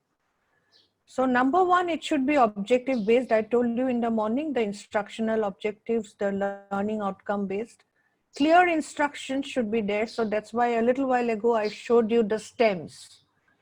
The directional words are very important. Sometimes you have a question like, say, give suitable answers. Now, what do you mean by suitable? What does a paper setter mean by suitable? Do the other examiners have any idea what is meant by suitable? So these are some very commonly used phrases or words which create a lot of confusion. So therefore, the instruction should be given so clearly by using the question stems that I have given you a little while ago, that there is no room for any discrepancy or, lack of or you can say miscommunication. So clear instructions are very important. Scope should be defined in accordance with estimated time and mark. So generally, examination, the time is defined 3 hours. And earlier we had, say, 5 questions we had to answer in 3 hours. So we used to make a mental calculation, okay, 5 questions, we can spend not more than this much time. But today it's not like that. So sometimes you will have a question paper which has a lot of small questions. There might be another question paper with 2 or 3 very long questions. So whatever it is, straight away, whenever you get a question paper or you design a question paper, you should always keep in mind that the time limit of the entire question paper is 2 hours or 3 hours at the max. And if it is 3 hours, can a student, average student, complete that particular paper with all the problems and given within that stipulated time? So therefore, when we design the question paper, it's very important that you keep in mind the time limit, and therefore the scope should be limited either in terms of value. So towards the end of this presentation, I will show you also that when you use certain words, what is the maximum marks you can give. And when you know that, then accordingly you can frame your questions. So scope should be defined always, not only in terms of the time, but also in terms of the marks. Content should be tested. The content that will be tested should be kept in mind. So what is the content? What is the purpose of that content? And what are the learning outcomes? So that is very important. Form of the questions. What type of questions you will use? Very short, or long answer questions? And which type of question will be suitable for your particular objective? You have to decide. Language should be very clear, precise, unambiguous. Like I said, suitable. What do you mean by suitable? Right? Difficulty level. So generally, a little while I told you ago that in a classroom, we have some very brilliant students, very few, and we have some very poor students also, intellectually disadvantaged. But when we design a question paper, we don't design it for them. We design it always for the average student. Why the average student? Because that is the normal population. Majority fall in that average level. However, therefore, you have to have some questions of the very low level for those intellectually not so brilliant children, and also you must have some very high-end questions for those who are above average. So the difficulty level may be average, but every question paper should have provision for the very bright and also the not so bright. Discriminating power should be there in the questions, which will distinguish the bright from the poor. So that is why if you choose the particular objective that you want to test, this can be of aid. The discriminating power becomes clear. The delimited scope of answer is to be defined. For example, sometimes you will find that in an examination, one particular paper setter may have set the question, and they may have given a question where it is a long answer question. So now an amount of subjectivity may creep in. So then what to do? So therefore, it's very important that if possible, as a paper setter, to aid the examiners, you can give some delimited scope of the answer. For example, suppose I give a question on adjustment mechanisms and ask them to illustrate its effectiveness by the help of a few examples. So that means, what do I want? I am basically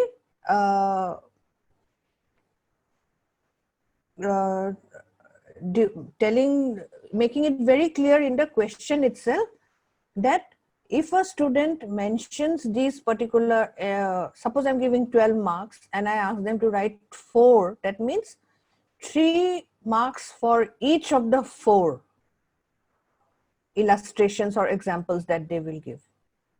And accordingly for 4 marks, which is like for short answer level, so that means they have to go beyond the lower levels slightly to the higher order thinking skill, which can be analysis, where they can explain, justify, classify, etc. So you may, as a paper setter, feel that if you feel that it needs to be assessed without any subjectivity, you may define the scope, giving the points that need to be covered. And most important, I told you, value points. So value points should be very clearly mentioned, just like I told you. There are some essay long answer questions which we say sometimes are 3 plus 7, 4 plus 6, 7 plus 8. So what is the idea? The idea is that if you're giving 7, that means it is a long answer. That means it should be more of the higher order thinking skills. It should go beyond at least understanding, analysis, synthesis, evaluation, etc. So the marks will be given accordingly. But if you're asking someone, say, define adjustment mechanism, illustrate with the help of 4 examples, with examples, at least 4 adjustment mechanisms. So what is happening? Define adjustment. So for that, you're giving 3 or 4 marks max, because define is at the very lower level. So 3 marks for that. And the other part, where they will be explaining about the adjustment mechanism, its use, etc., there, which will show how much they have understood, how much they will be able to explain. For that, you're giving a higher value point.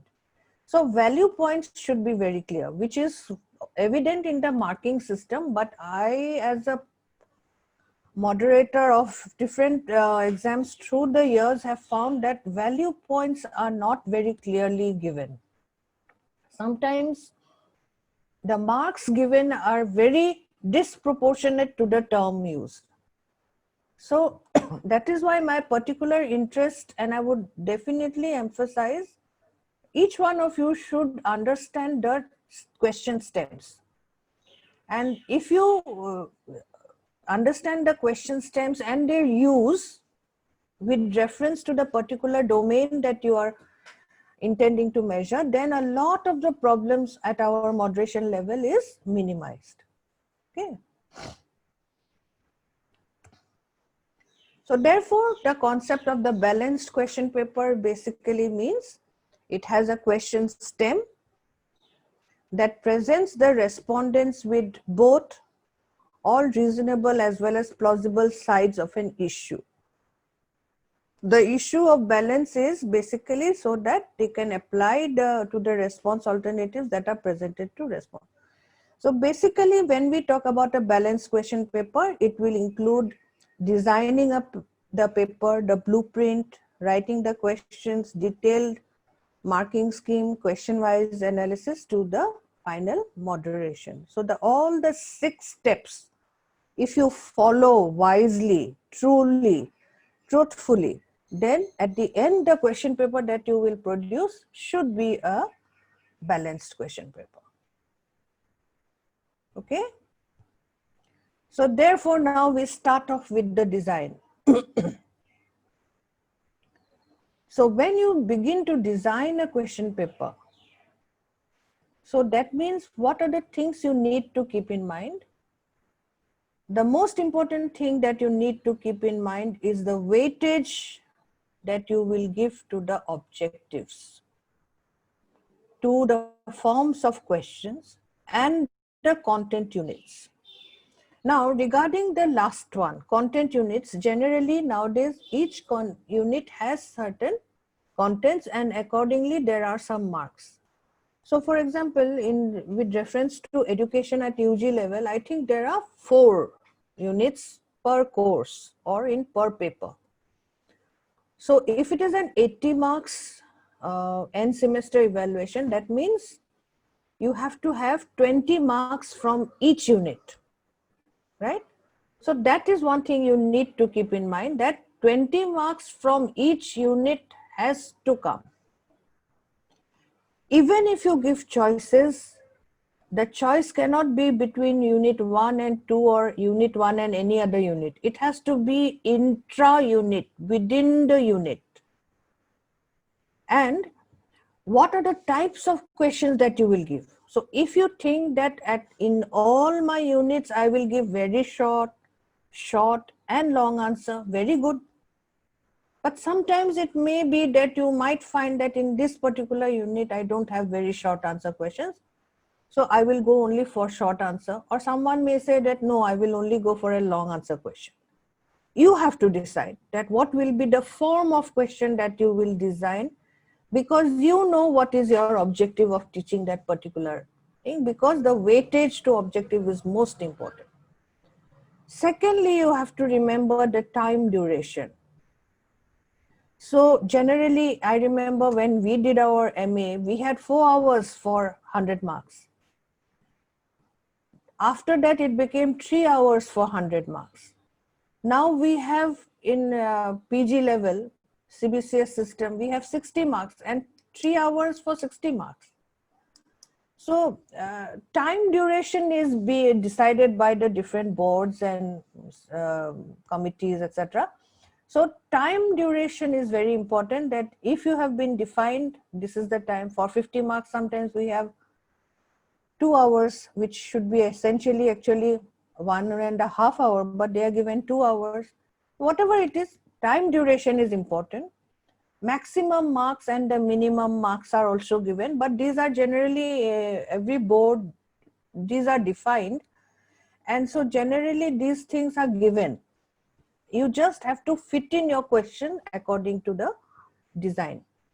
It also indicates whether there are any options in the question paper. So if you are giving options, like I said, it should be intra-unit. It cannot be inter-unit. A question from answer this or that, unit 1 or unit 2. No, unit 1 also has to be done, unit 2 also has to be done. So the choices have to be within the unit. How many choices have you given? Do you have to give choices at every level? No, at higher education level, definitely I think you don't have to give choices so frequently. In school level, definitely, yeah. But at the higher education level, I don't see any point in giving options per unit. Because that way, you know, students may leave out certain things and still get by. That should not happen. So try to limit the options if you want to design a good question paper. However, like I said, you have to keep in mind the not so brilliant students, and hence, generally we encourage that there should be a few options in the question paper, either at the long answer question level or in the short answer question level or within the unit itself. Design is generally developed by the examining board, I told you, after consulting experts and getting feedback from teachers, examiners, students. So generally, therefore, as a paper setter, very rarely do we have to design a paper. It is given by the board. Now comes the most important part, from where the role of the teacher becomes very important. We start with the blueprint.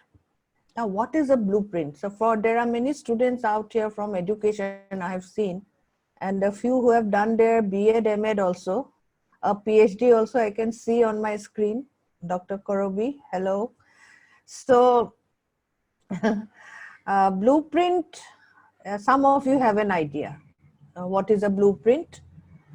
So, but I think a majority of you may not have studied education. So for your benefit, I'm just describing that blueprint is actually a matrix or a chart which reports the number and type of test questions represented across the topics in the content area. So if I give you the definition, you will get a bit confused. So I have made a figure, and when you see it, I think you will understand. So basically, it reveals the actual layout of the question paper. And when you, as a teacher, prepare the blueprint, it becomes very clear for you about the type of questions that you are now ready to defined for the question paper. So it is at this stage that the paper setter decides as to how many questions are to be set under the different instructional objectives. Okay. So this is a CBSE level question paper blueprint. I think most of you are here from colleges, right? So let me go to the other one, which I have prepared. So if you look at this figure, here, like I said, in education, there are 4 units of 25 marks each. End semester assessment is 80. So that means I have to cut for if I have to be very true to the system, I have to have 20 marks per unit at least for 80% mark, 80 marks. These are the units and these are the dimensions which you remember are the Bloom's taxonomy. So lowest level is remembering, understanding, and these are the higher order levels. Now I have defined at the very outset in that last column that out of 80, I have to have 10% questions which are very short. That is the guideline given by Dibrugarh University. That means out of 80, if I have to have 10% very short questions, that means not more than 8 marks. For short answer questions, they have given us a maximum of 20%. That means if I have 10%, that is 8, 20% is 16. Right? Now the remaining 70% is for the long answer questions. And for that, therefore, after having 16 and 8 out, we have 56 remaining. Now, 8 marks I have, 4 units are there. This is very basic. So in each unit, I have given 2 marks, 4 questions. Unit 1, 2. Unit 2, I have given at an understanding level, not remembering level, slightly better. Unit 3, again, I have given at the remembering level. And at unit 4, again, I have given at understanding level. That is up to you, whether you want to give 1 mark or 2 marks, but you cannot give more than 2. Right? So if you give 1, you have to give 8 questions. If you give 2, you have to find 4 questions. So per unit, I have covered the requisite very short questions. So I am attending to all the students who are at the lowest level of the education, intellectual level in a classroom. That is the below average. Now, in short answer questions, I have total 16 marks. Very conveniently, I have done what? I have given 4 marks. See, to all of these. So 4 in unit 1, 4 in unit 2, 4 in unit 3, and 4 in unit 4. And out of this also, you will find that unit 4, the short answer question, I have gone slightly up and I have given an application level. Similarly, in the unit 3 also, I have given a short note on application level. But I have tried to be balanced and therefore I have included at a lower level also, not remembering, that is too basic. So understanding, I have given 2 options from unit 2 and unit 4. So therefore, what have I done? I have tried to go slightly up the level, but not very much high. And I have covered, and here also if you want, within this unit, you can give a choice. 4 marks, do this or that. So like that also you can offer them choices. But whatever you do, your marks should not go beyond the specified 20%. Now I have remaining 56 marks that have to be distributed. And if I divide it very nicely, it comes as 14 marks per unit. So now when I'm distributing this 14 marks, from unit 1, I find that I cannot give a very tough question. The contents are very basic. Usually unit 1 starts off with the basic concepts, right? Most of the papers and courses that we teach, unit 1 is the least difficult. So in unit 1, I have not taken up a tough one. I have gone for the lowest level of the higher order thinking skills, applying. So I have given one question on applying from unit 1. If you feel that unit 1 you can go up to a higher level, please do. But generally I have seen that unit 1 of all the papers and courses are very basic related to concepts. In unit 2, however, I have seen that I can go up even higher, and I have therefore given them an evaluating question of 14 marks. Unit 3, however, I have seen the contents are not such that I can give them very high level of questions. So I have gone to analyzing level. So I can ask them to classify, justify, compare, contrast. So where basically they will be analyzing the information. However, in unit 4, I have tried to give one long answer question on creating level at the highest level. So where with the help of an illustration or a diagram, they will be asked to, suppose, illustrate an answer. So here, what have I done? I have tried to represent. Now, as a paper setter, I don't tell you that all of this has to be done in toto like I have done. But this is one of the most basic ways through which you are completing 20 marks of each unit. You are providing all types of forms of questions in each unit. And also you are providing choices of higher order thinking skills at the highest level.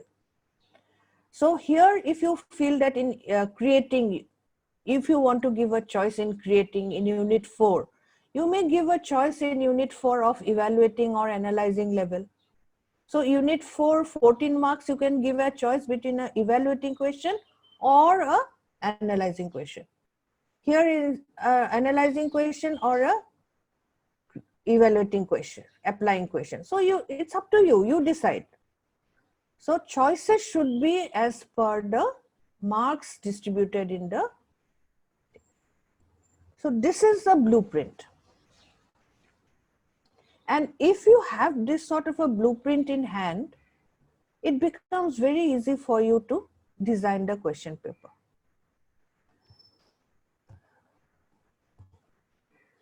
So now what do? Now that you have the blueprint, now you start preparing the question paper.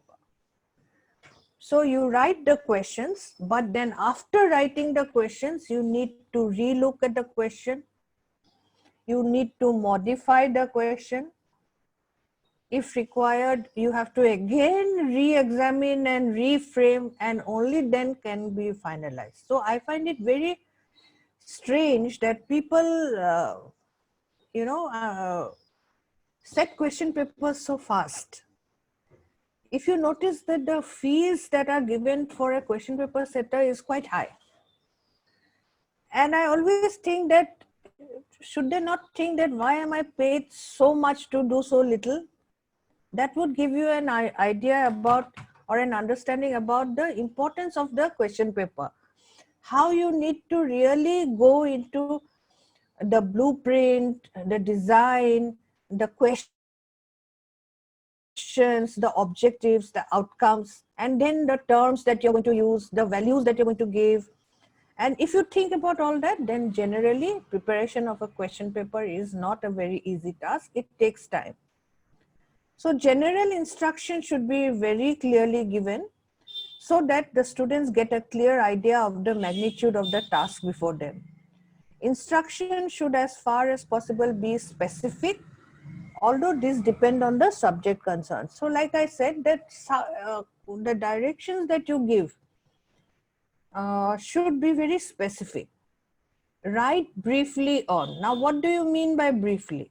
Either you give them a word limit, scope, that within so many words, or you give them the marks limit that within this marks, when you give the marks, they will know that, okay, I am getting 10 marks. That means I should not be writing a lot.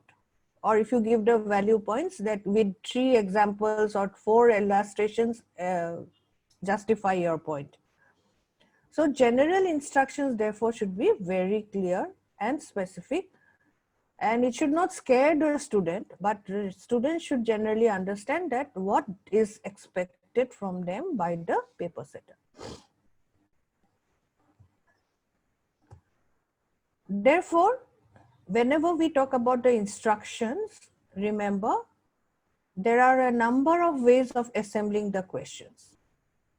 It can be in the form of questions, or in the form of objectives, content units, difficulty levels. So if you have noticed the blueprint that I have given a little while ago, all these things are kept in mind. The form of questions, so all types of questions I have included. Instructional objectives I have kept in mind because I have kept Bloom's taxonomy in mind. Content units I have kept in mind, so all the contents are equally represented. No one can say that I did not touch upon any or I left something out. And arrangement of the question should be such that it facilitates the examinees as well as the evaluation process. So the examinees also should know what is being asked of them, and the examiner also should be aware of what the paper setter wanted when they designed the question paper. So it should be very clear, free from bias, free from subjectivity, transparent, and which will lead to objective and quality assessment.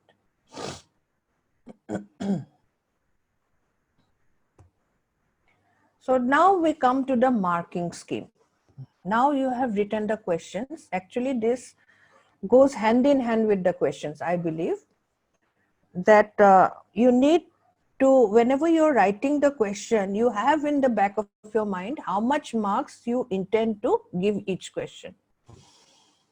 Okay.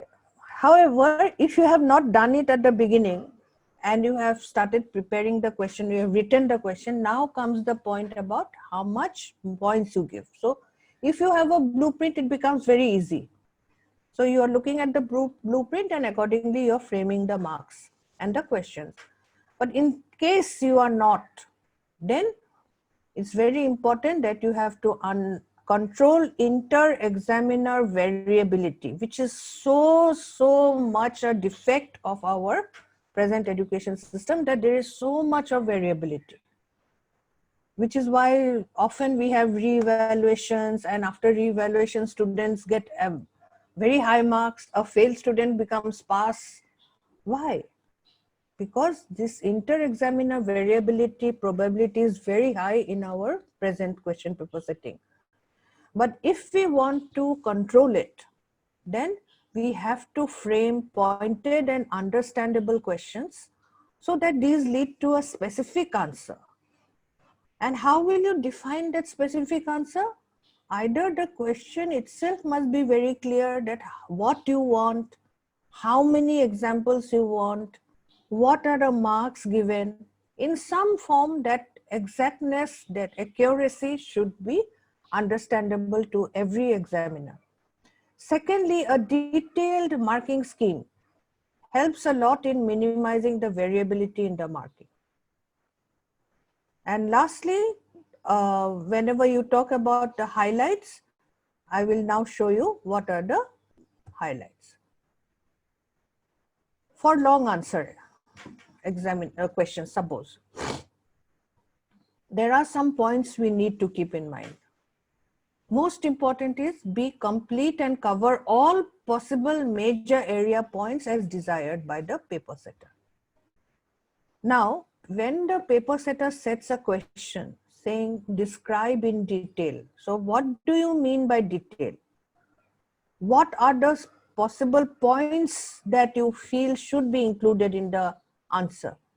A good paper setter might, along with the scoring key of the very short answers, can give that also as a guide to the other paper set examiners, so that that a student who answers the question with reference to these points should be given full marks or should be considered the best answer.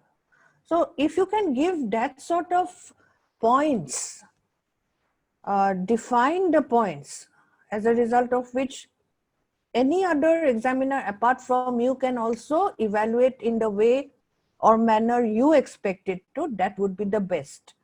So therefore, whenever we design the long answer questions, it's best that we don't give one question of 10 or 15 marks, but you can divide it as 2 plus 3 plus 10. So 15 marks.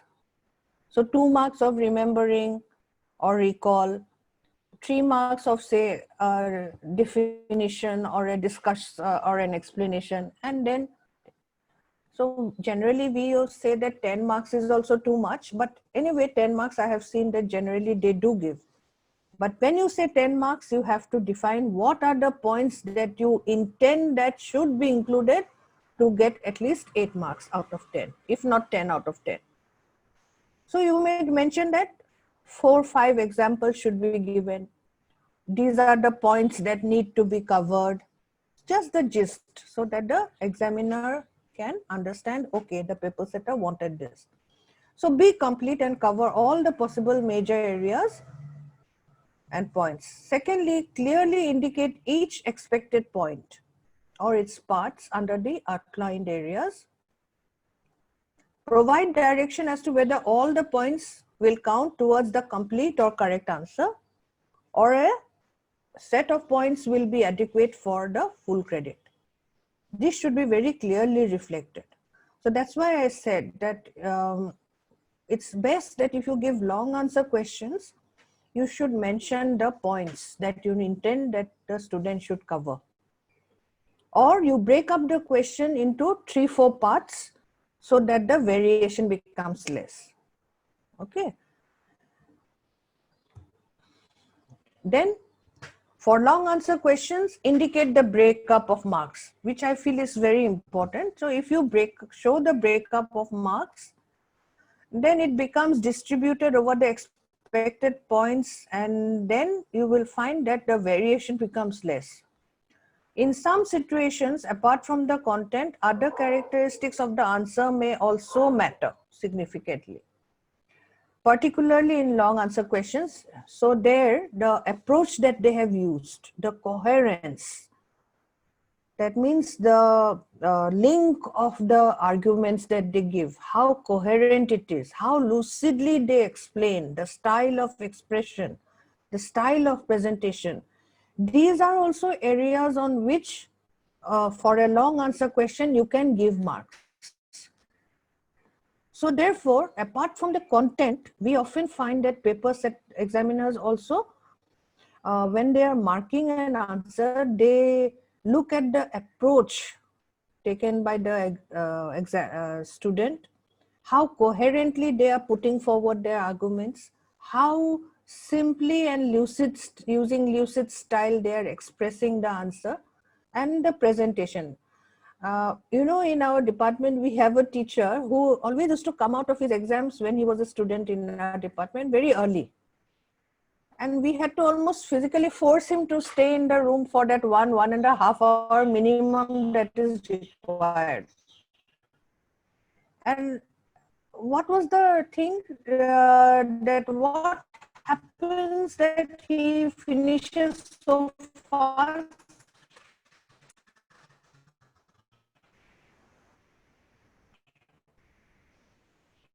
And he's always the topper. Why? Because he basically uses, and what he does is he makes it very clear to the examiner that obviously this person knows. But when they are writing in buttons, it means that due to lack of time, he or she has not been able to explain in detail. So these are some, ways through which you can reduce this sort of inter-examiner variability and encourage our students also to answer questions in the examination hall, because often it is seen that students get confused. They give themselves time that for this question, I will give myself 15 minutes. but they forget that 15 minutes and then they go haywire. So they should be taught how to appear for an examination within a stipulated time. And if they feel that the time that they are giving for the question is not being able to be met, then how they can present their answers in a different manner by using buttons or illustrations also at times. So that is something you need to teach students, that just because it is a long answer does not necessarily mean that they go on writing and writing and writing. Let me give you the example of one of my own experiences. One of my students, I won't say which particular program because people will understand, said he failed not once but twice. So after the second examination also, he came and he told me, I was very concerned about him because it was my paper. And he came to me that, this time, madam, I'm going to pass. So I said, very good. So then after I came to know about what had happened, then I asked him that, so your results are going to come out soon. Are you anxious? No, no, no. This time I've done very well. So I said, like, how you're so confident? Why? He said, because I've written lots and lots and lots. I've taken so many papers, extra sheets, additional sheets. But I, as an examiner, knew now. He took sheets and sheets and sheets, but all nonsense, meaningless. But just because he had written so many pages, he thought he should be getting marks. It's sad, but even today, people think that just writing long answers will give them big marks. No, please explain to your students that long answers need not necessarily mean marks, because especially now in the day of net, etc., you have to learn to be very accurate and to the point. You will be given space, you will be given limited words, word limits, and hence you have to know how to precisely and concisely answer an examination. That's very important. Some marks may be kept aside for some other points beyond the expectation of an average student, so that exceptional answers may be suitably rewarded. So sometimes, in order to give scope for those exceptional students, you might keep some extra points also, so that they can also be accommodated. So that is all about long answer. Now we come to the other two types of question answers that we see in our question papers. That in respect of short answer questions, it's very important that we give the value points with the breakup of marks wherever necessary. Now, often another mistake that is commonly seen is that write short notes on adjustment mechanism. Okay, adjustment mechanism is a very big term. There are so many aspects. So on what to write? Suppose I said I will describe what is an adjustment mechanism. Will I get 4 marks?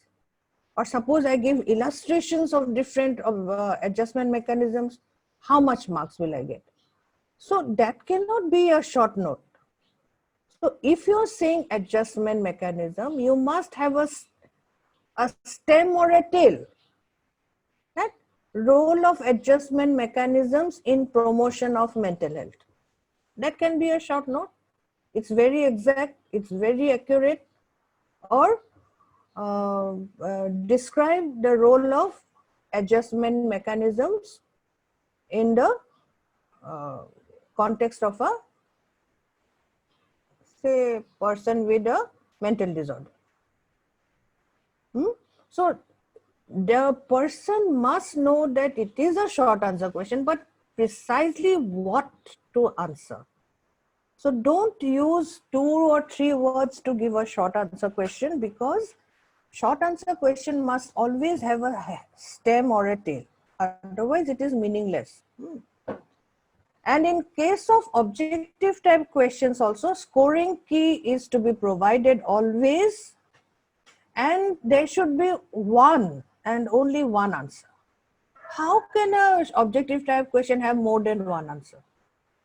But we do come across some questions where they say that this also is true, this also is true. No. When you give very short answer type questions with only one choice, there should be only one choice. There should not be more than one, because it will lead to confusion, it will lead to problems. And lastly, the detailed marking scheme prepared on these lines increases the reliability and objectivity and improves the quality of questions.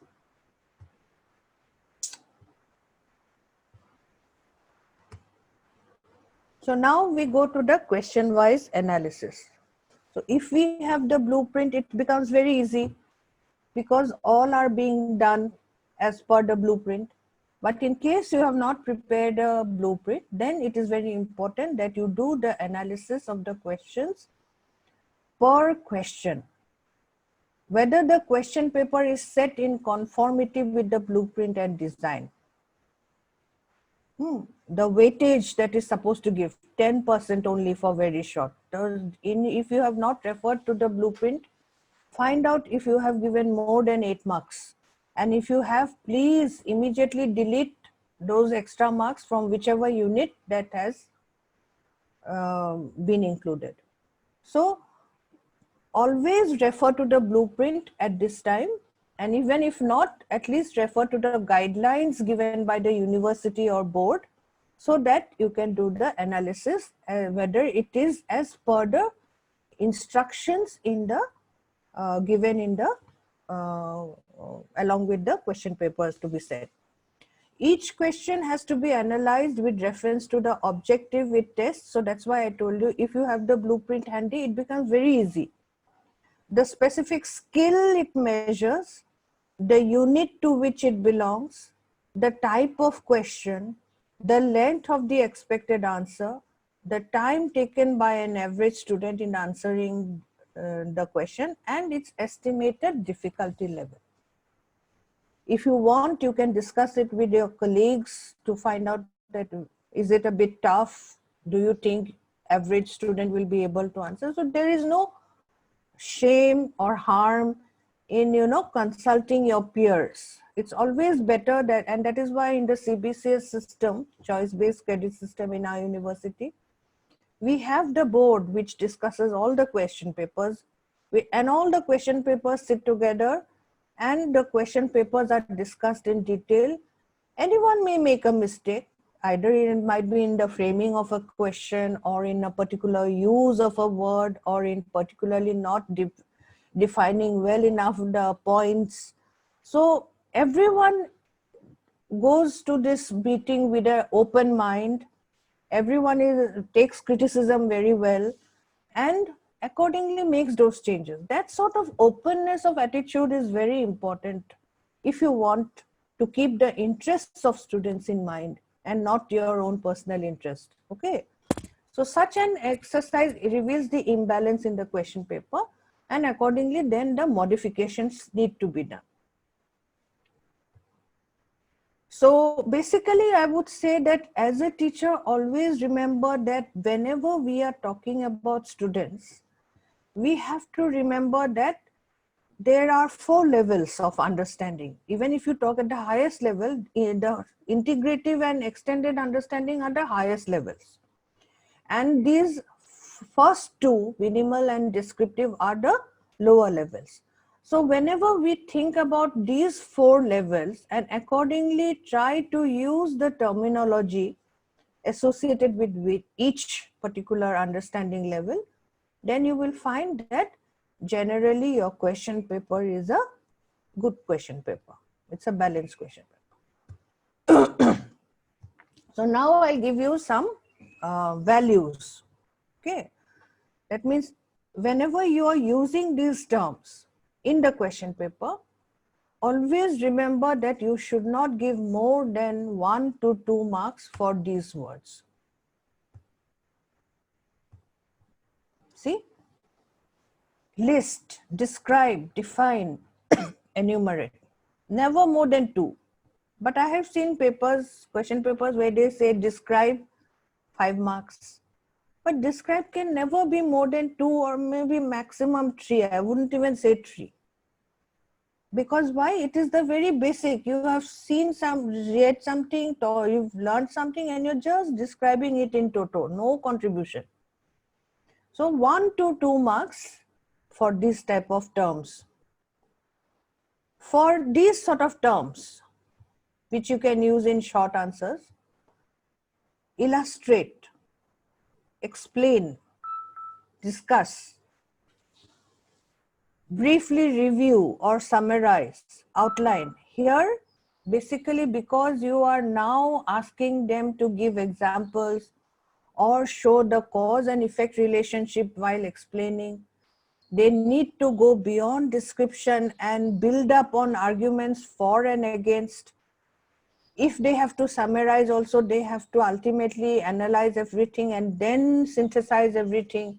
And outline also is, so here generally we call these as 3 to 6 marks. Okay. Then when we use these terms, generally for the long answer questions, interpret.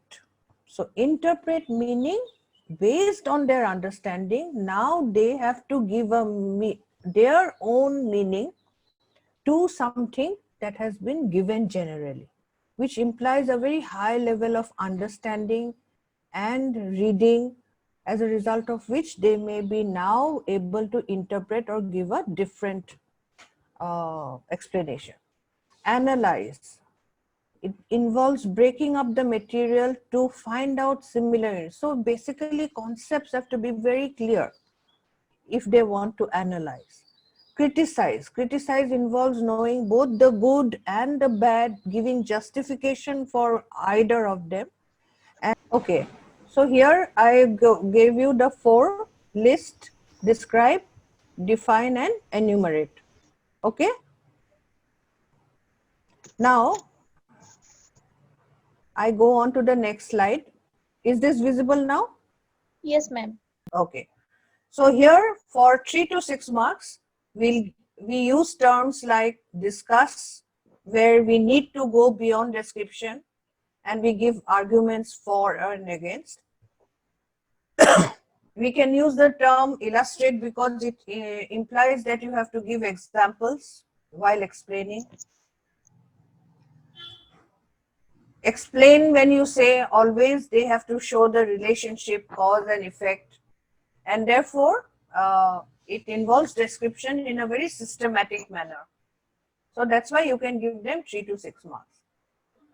When we ask them to briefly review or summarize, then also it implies that after reading something thoroughly, now they are able to concisely present something in brief, summarize. And lastly, outline. So here again, that means they have read the entire thing, know the entire thing, and now they are even able to organize it. So for 3 to 6 marks, these are the terms that we commonly use.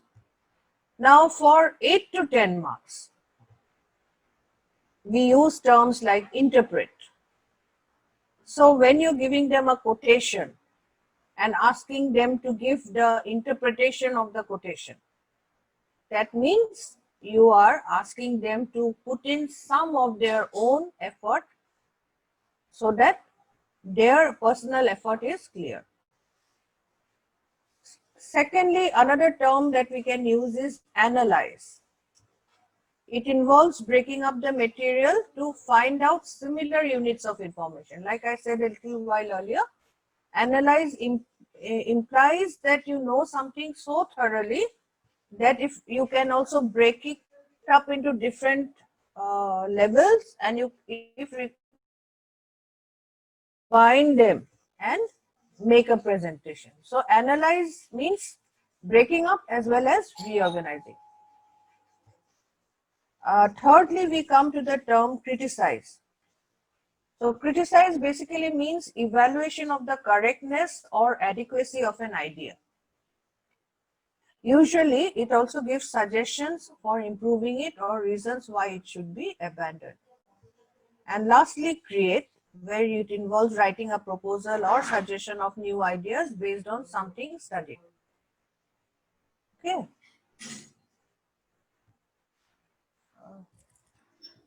PK light to the light also. Light to the light. So now we come to the last step, which is the moderation. Okay. So in the last step of moderation, what do? That before printing, a committee of experts reviews two sets of question papers which have been finalized earlier. These are then examined from various angles and finally one is selected. Sometimes if there is a need to change a few questions, same is done for moderation purposes, so that the final question paper becomes a valid and reliable instrument. So now, what I would like to say from my experience is that if a question paper setter follows these steps while constructing a question paper, keeping in mind the objectives, keeping in mind the domains of learning, keeping in mind the outcomes envisaged, keeping in mind the content of the units to be covered, keeping in mind the types of questions that need to be incorporated, keeping in mind the marking system, the value points, keeping in mind the terminology, question stems, then this particular step is very easy. It should not be a problem. But I'm very sorry to say that from my experience that moderation is very, very difficult for us.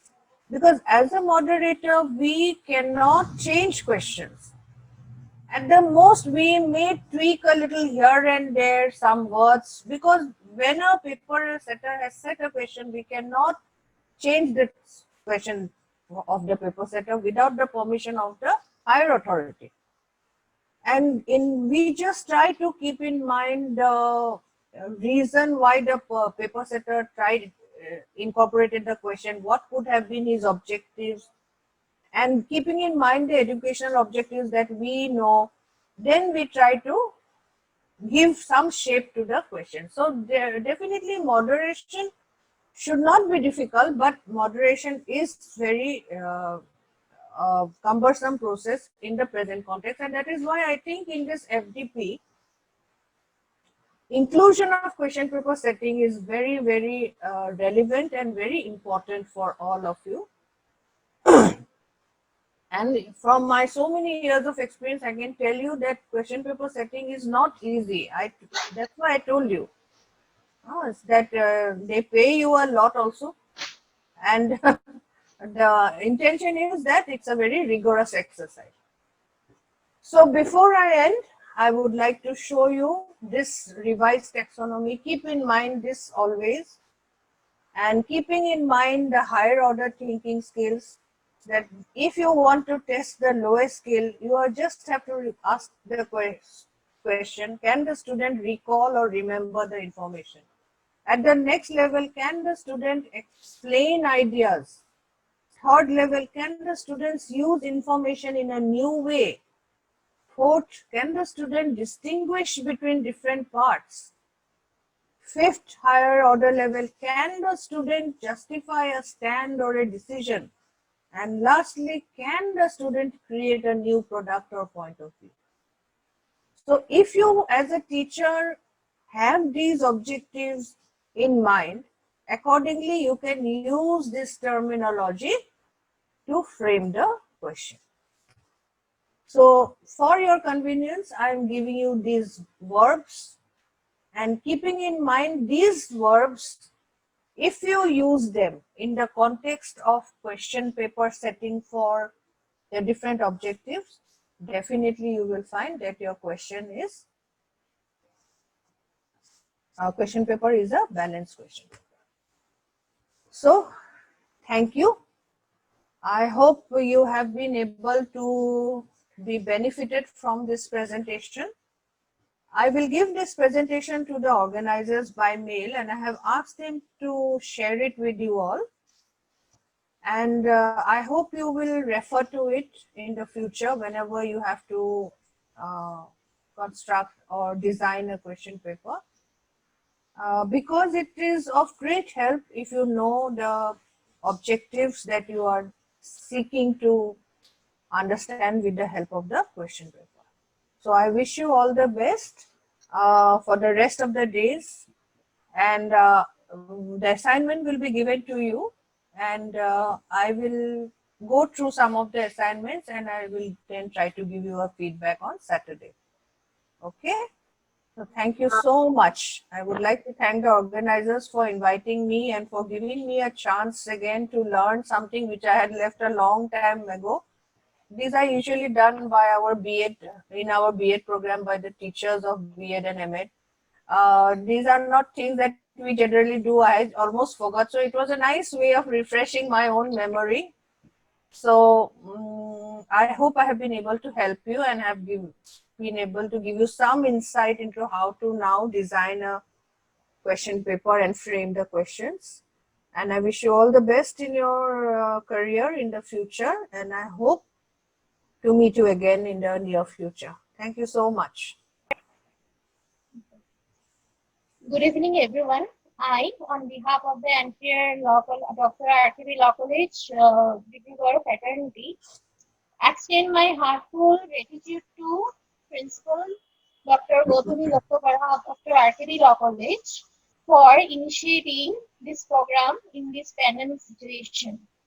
I also express my deepest appreciation for our resource person, Dr. Nita Kolita Barua ma'am, Professor, Department of Education, Dibrugarh University, for her excellent guidance in an insightful speech and sincere efforts as a resource person on the today's session. Ma'am, your insights were precise, engaging, and informative to the participants, which shall serve the very objective of our program. We appreciate the time you look out of your busy schedule and thank you for your valuable contribution. We also look forward to you, ma'am, in our future event. Thank you very much, ma'am. Thank you. And last but not the least, I am very thankful to all the participants for their cooperation, support, and patient hearing throughout the entire session. Thank you very much.